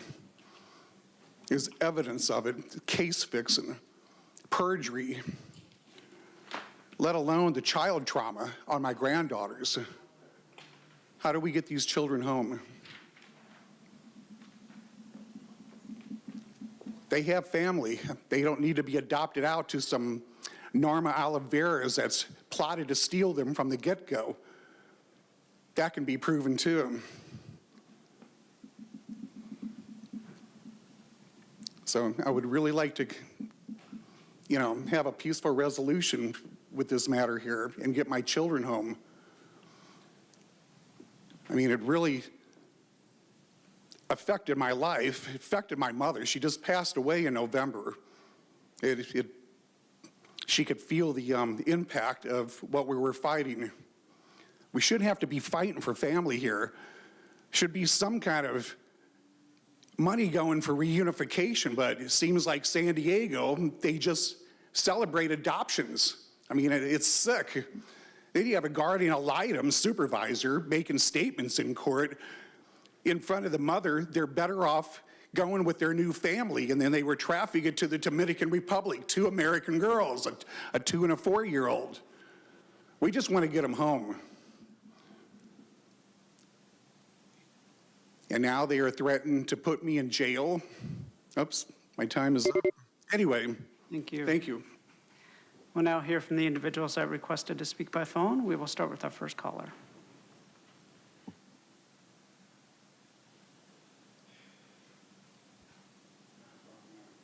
Hey, it's Truth. The only people that showed up to the anti-law enforcement protest at the federal building were Tara and Manuela and their campaign funders, SEIU, ACE, and IBW. And that small protest was funded by communist organizers, the FAL-CIO.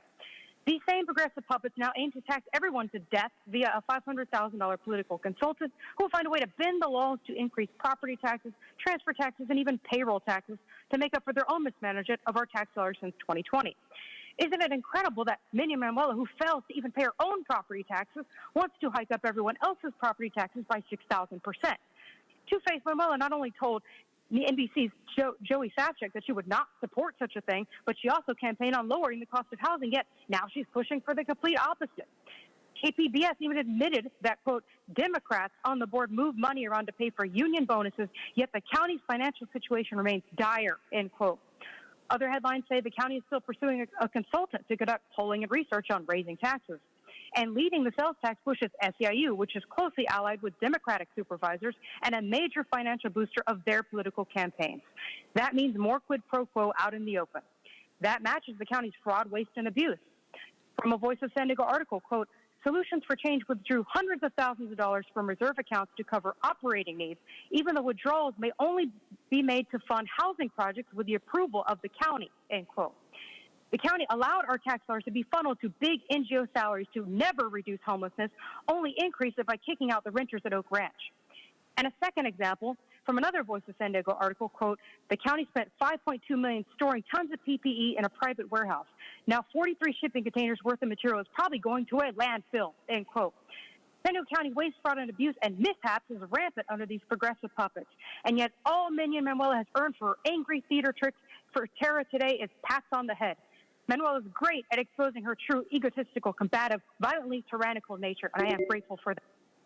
Thank you. We'll hear from the next caller.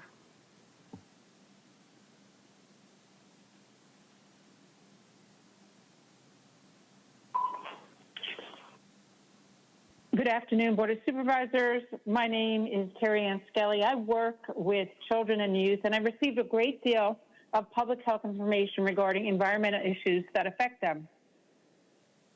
Lately, one of the environmental issues that seems to be in the public health news is environmental secondhand smoke and vapor, especially along the sidewalks, shopping areas, and in neighborhood gathering areas where youth congregate to eat and see events here in the county. A recent fact sheet from Americans for Non-Smokers' Rights, the 40-year-old premier nonprofit organization, promotes prevention and education about smoking, vaping, and secondhand smoke and vape, was entitled Facts About Secondhand Marijuana Smoke. It has been their role for decades to expose the tobacco industry's interference with public health policies. Ultimately, their intent is to create a smoke-free, vape-free generation of Americans that rejects tobacco use and is savvy to tobacco industry tactics. Over the past 5 years, Americans for Non-Smokers' Rights has added marijuana to all of its educational prevention efforts. Their fact sheet states that, and I quote, secondhand marijuana smoke and vape contains many of the same cancer-causing substances and toxic chemicals as secondhand tobacco smoke, end quote. Now could be a great time for the county to consider an ordinance that prohibits public marijuana and tobacco smoking and vaping in our public areas. Several cities in San Diego County have these ordinances already. The county's unincorporated communities would welcome such an ordinance for their use. Thank you for hearing my concerns this afternoon. Thank you. Hear from the next caller.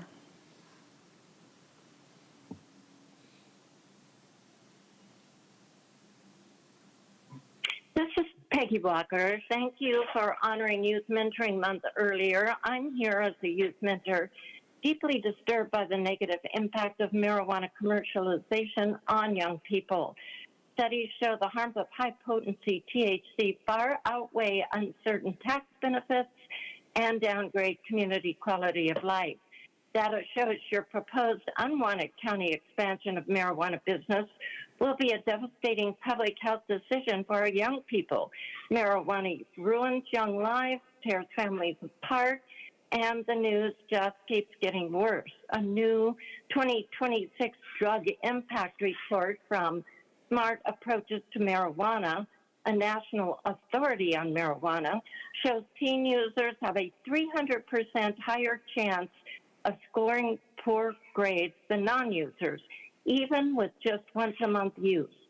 Pediatric edible marijuana exposures for children under 6 increased 1,375% over 5 years. ER admissions for cannabis hyperemesis syndrome climbed 407%.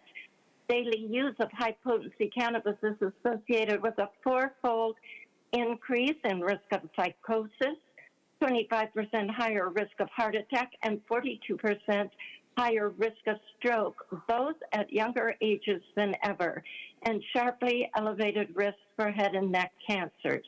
Those are only a few disturbing outcomes, underscoring the risk to youth where pot is commercialized. One of the most important findings of the report is that 54% of Americans now believe marijuana has a negative impact on society. So I ask you, please consider the harms and cancel the expansion program. Thank you. Hear from the next caller.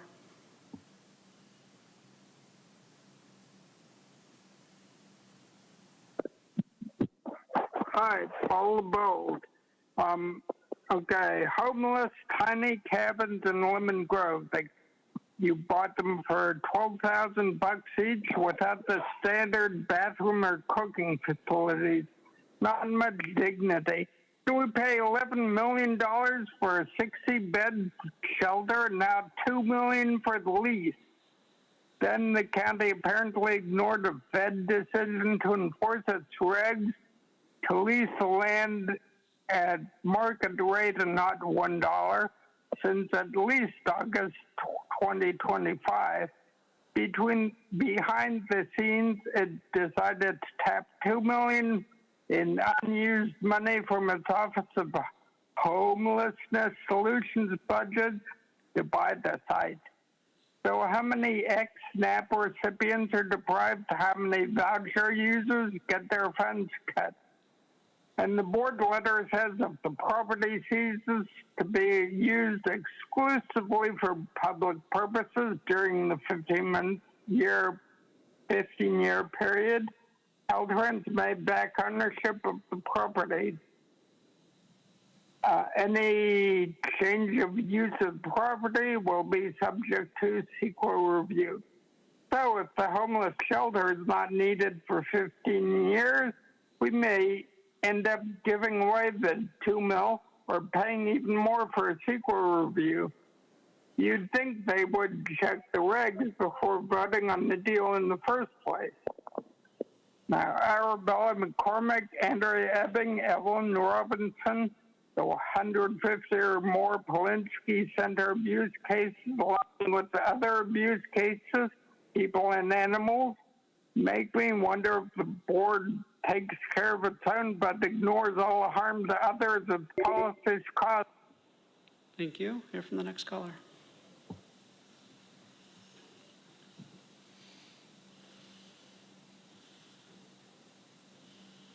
Good afternoon, Board of Supervisors. This is Ann Riddle.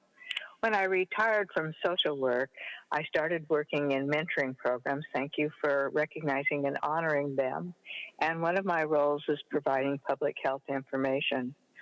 One of the really great sources for this information, from whom I received an alert this morning, is called Action on Smoke and Health, or ASH, A-S-H. It is America's oldest anti-tobacco organization. It's almost 60 years old, and it's dedicated to a world with zero tobacco deaths. That's because tobacco is the leading cause of preventable death worldwide. ASH supports bold solutions proportionate to what they consider the huge magnitude of the problem. And since it is the #1 cause of preventable death worldwide, one would surely agree that that's a huge magnitude of concern.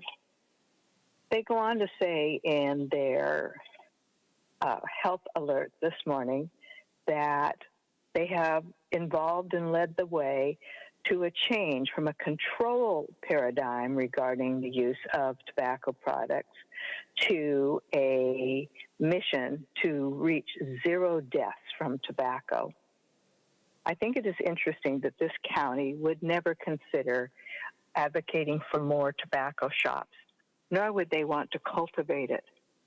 And yet, all of a sudden, we want to have marijuana stores and we want to cultivate it. It seems a contradiction in terms. It seems like it's counter all good health, education, and very unwise. It's almost duplicitous. One wonders what's behind it. Remembering that marijuana, like tobacco, is what people smoke and vape. And the deaths related to smoking and vaping come from tobacco and marijuana. This is an unwise idea at a very bad time. Thank you. Thank you. We'll hear from the final caller.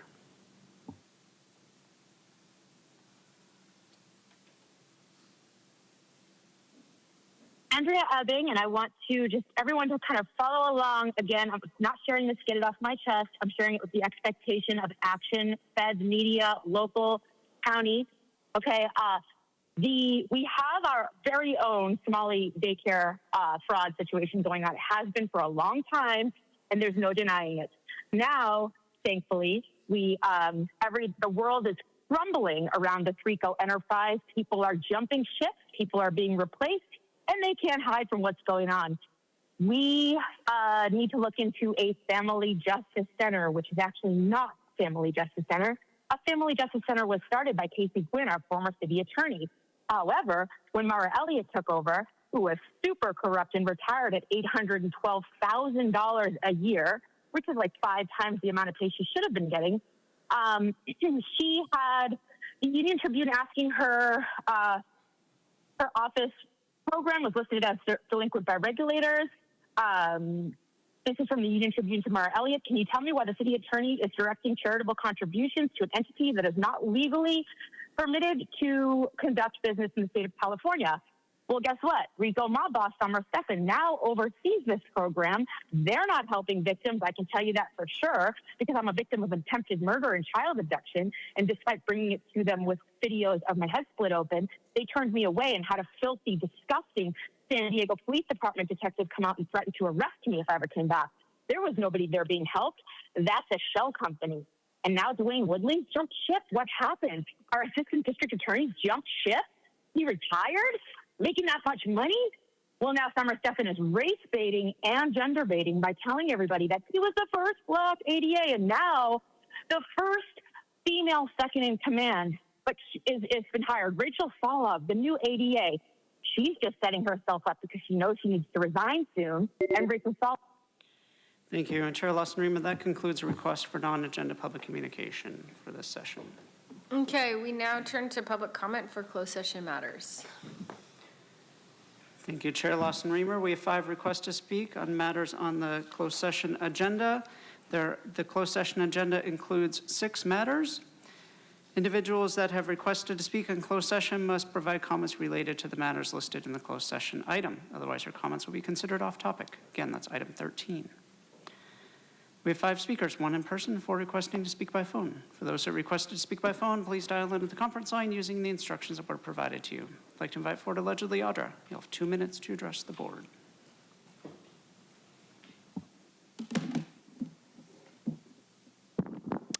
I have some serious concerns about any of your closed session matters regarding your county council and anybody that you have that is here protecting the rackets that you guys are engaged in.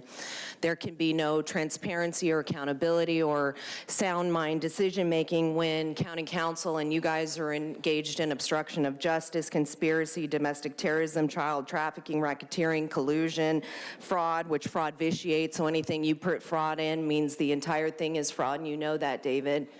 Yet you sit here and you don't do what you should be doing, what you took an oath to do. So you're abrogating your oath. You guys are engaged in organized crime. You're protecting predators. This is treason. You sidestep the law.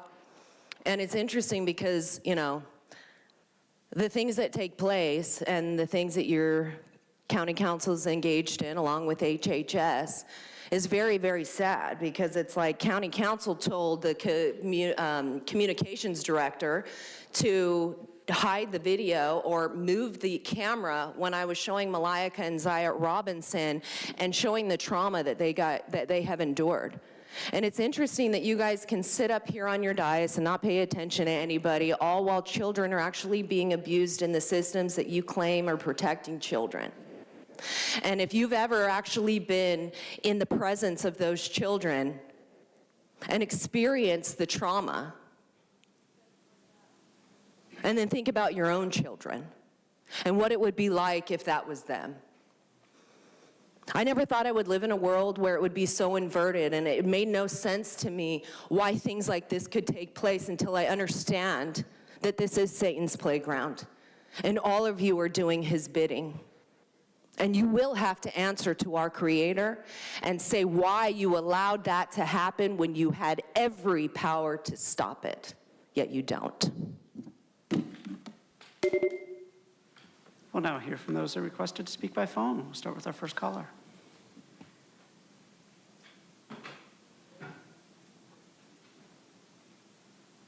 Okay, Consuelo here, and I am speaking on possible litigation. Okay, you've systematically ignored public opposition while advancing policies that align with unelected global frameworks. Some very simple questions for the record. Is this county implementing or aligning with the United Nations Agenda 21 or 2030? Yes or no? Is this county participating in or planning for 15-minute city design, mobility restrictions, or behavioral-based compliance systems? Yes or no? Is this county coordinating with regional planning agencies, public-private partnerships, or international NGOs not directly accountable to voters? Yes or no?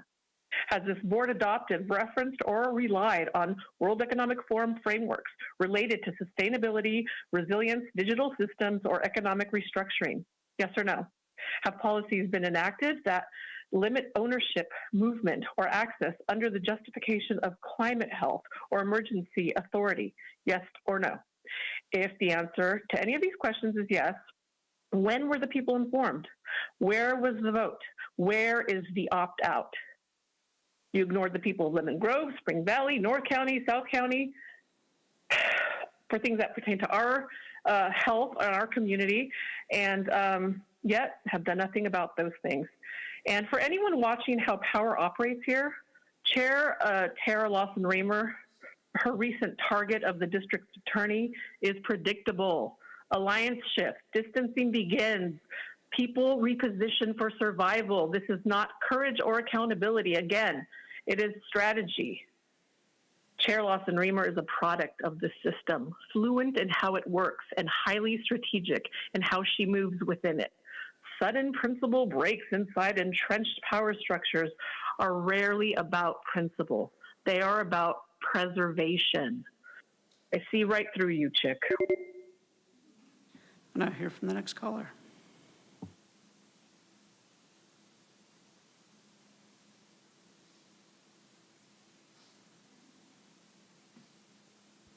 Hey, it's Truth. Tara, so it's okay to answer yes. You would know. You worked for the UN, you know. Case A is Kira Natalia versus the county. Morgan & Morgan filed a trip and fall personal injury lawsuit on January 18th against the county. Case D is Cleveland National Forest Foundation versus the county. That would be Jacktivist Shoe and wannabe Democratic Chair Sarah Ochoa's lawsuit. It's kind of interesting to have progressives suing progressives. Case A is the county suing somebody. We're not sure. Is it the federal government by chance? I know, Terry, you love your lawsuits more than you love your data. Did Bonehead Bonta put the progressive puppets up to it this time? You know, instead of maybe focusing on the severe housing corruption going on in the county and in the entire state with your corporate developer campaign funders. Case F is Purple Shirt Mafia doing what they do best, twisting arms, stabbing backs, and issuing threats as always. They're also good at political theater and getting arrested, and I wish that would happen way more often because only 2 union minions arrested is not nearly enough. I'd like to see Terra and Manuela get deeper in those protests so we can see a result closer to what the county would actually benefit from. And I'd like to know which union minion found the missed anti-ICE idea and texted it to Manuela. How could the county council aid the county in these lawsuits when that same county council, David, colluded in that event? The reheard item today added an anti-free speech requirement for county contractors. Does the new labor negotiated contract require that county employees keep their mouths shut too? Or if they're an illegal county employee, they always get a free pass to our tax dollars. Because I'm tired of Manuela's bigoted, racist beliefs against Americans. Because I have a dream that all children will one day live in a nation where they will not be judged by the color of their skin, but by the content of their character, Monica. Equity is dead because it's the opposite of that dream of Martin Luther King Jr. And I enjoyed watching you county puppets smile at each other when I called out the fake restroom event. Over the target. Thank you for making my day. Happy New Year. Thank you. Hear from the next caller.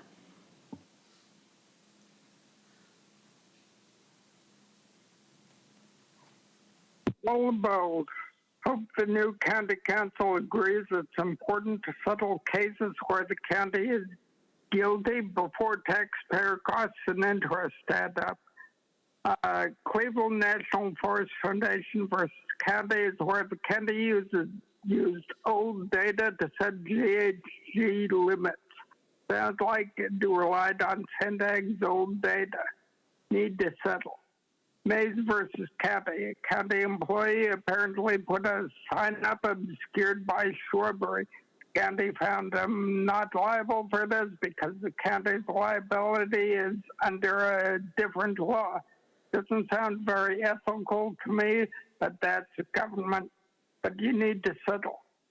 Quiroz versus county. Daniel Quiroz was involved in that shootout with SD Harbor police leading to his arrest, and he was convicted of attempted murder and assault.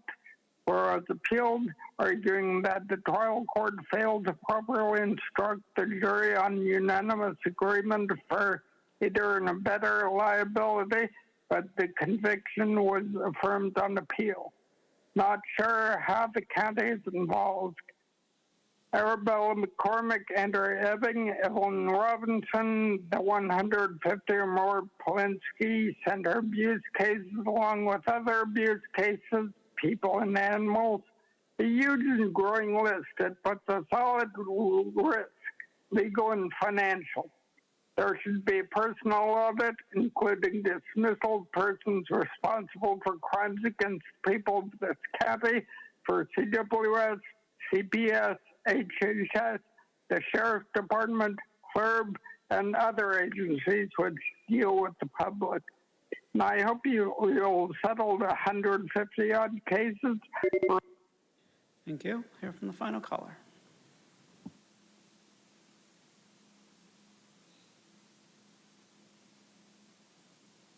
My name is Andrea Ebbing, and I don't actually know the term for this, but those of you who are attorneys, law enforcement, brighter than me, media, maybe understand what this might be. But certainly we have a situation going on where we have these lawsuits between the city and county that go back and forth with partners of the people that these folks are working with. So I'm just concerned about, I don't know, even like the validity or like the substance involved in these lawsuits. We don't get to know, do we?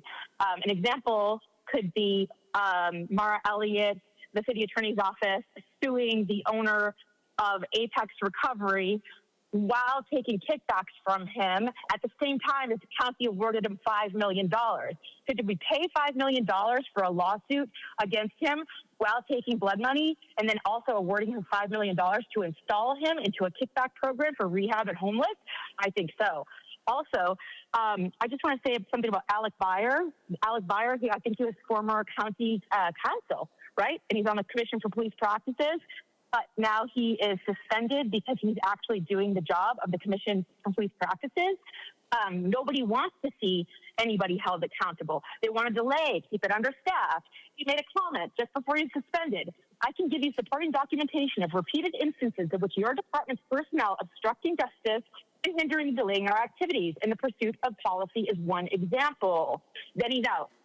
You know, and Consuela, I really appreciate those comments too, because I did have that thought. But Tara, if you really mean it, that you understand that summer stuffing cannot be trusted with 50 cents of somebody else's money, she will take it. Okay, $200 million for consumer protection. What about our children? Are you serious? Consumer protection? Get out of here. She needs to resign. This is a complete. Thank you. And Chair Lawson-Remer, that concludes public comment on the closed session matters. Okay, thank you. We now proceed with our adjournments in memory. Today's first adjournment will be presented by Supervisor Anderson. Thank you, Madam Chair. Good afternoon. Today we pause to remember and honor my friend and former U.S. Representative for California's 1st Congressional District, Congressman Doug LaMaffa. Doug's public service included time in the California State Assembly, State Senate, and then the U.S. House of Representatives. Doug was much more than a respected public servant. He was a genuinely good man, a humble soul who never forgot his roots as a 4th-generation rice farmer and someone who lived his values every day.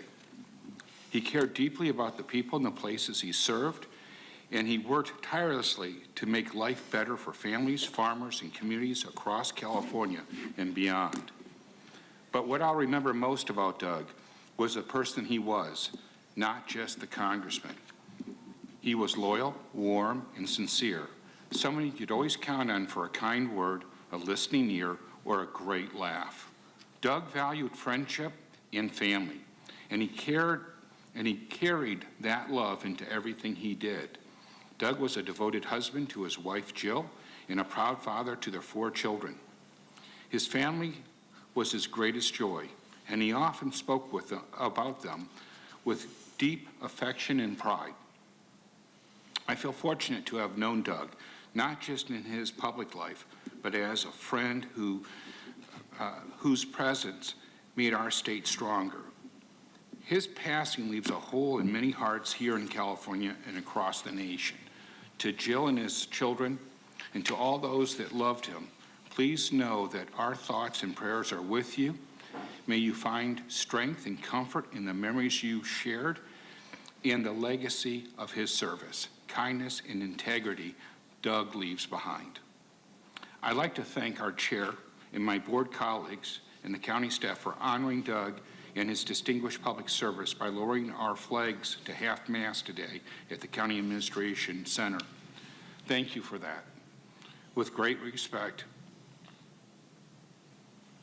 and gratitude, we adjourn in memory of Doug LaMaffa. Thank you. Thank you, Supervisor Anderson. Today's final adjournment will be presented by myself in memory of Renee Nicole Good. Today we adjourn in memory of Renee Nicole Good, a U.S. citizen, a mother, a wife, a poet, and a person who was killed last week during a federal immigration enforcement operation in Minnesota. Renee Nicole Good is survived by her wife Becky Good and her 3 children.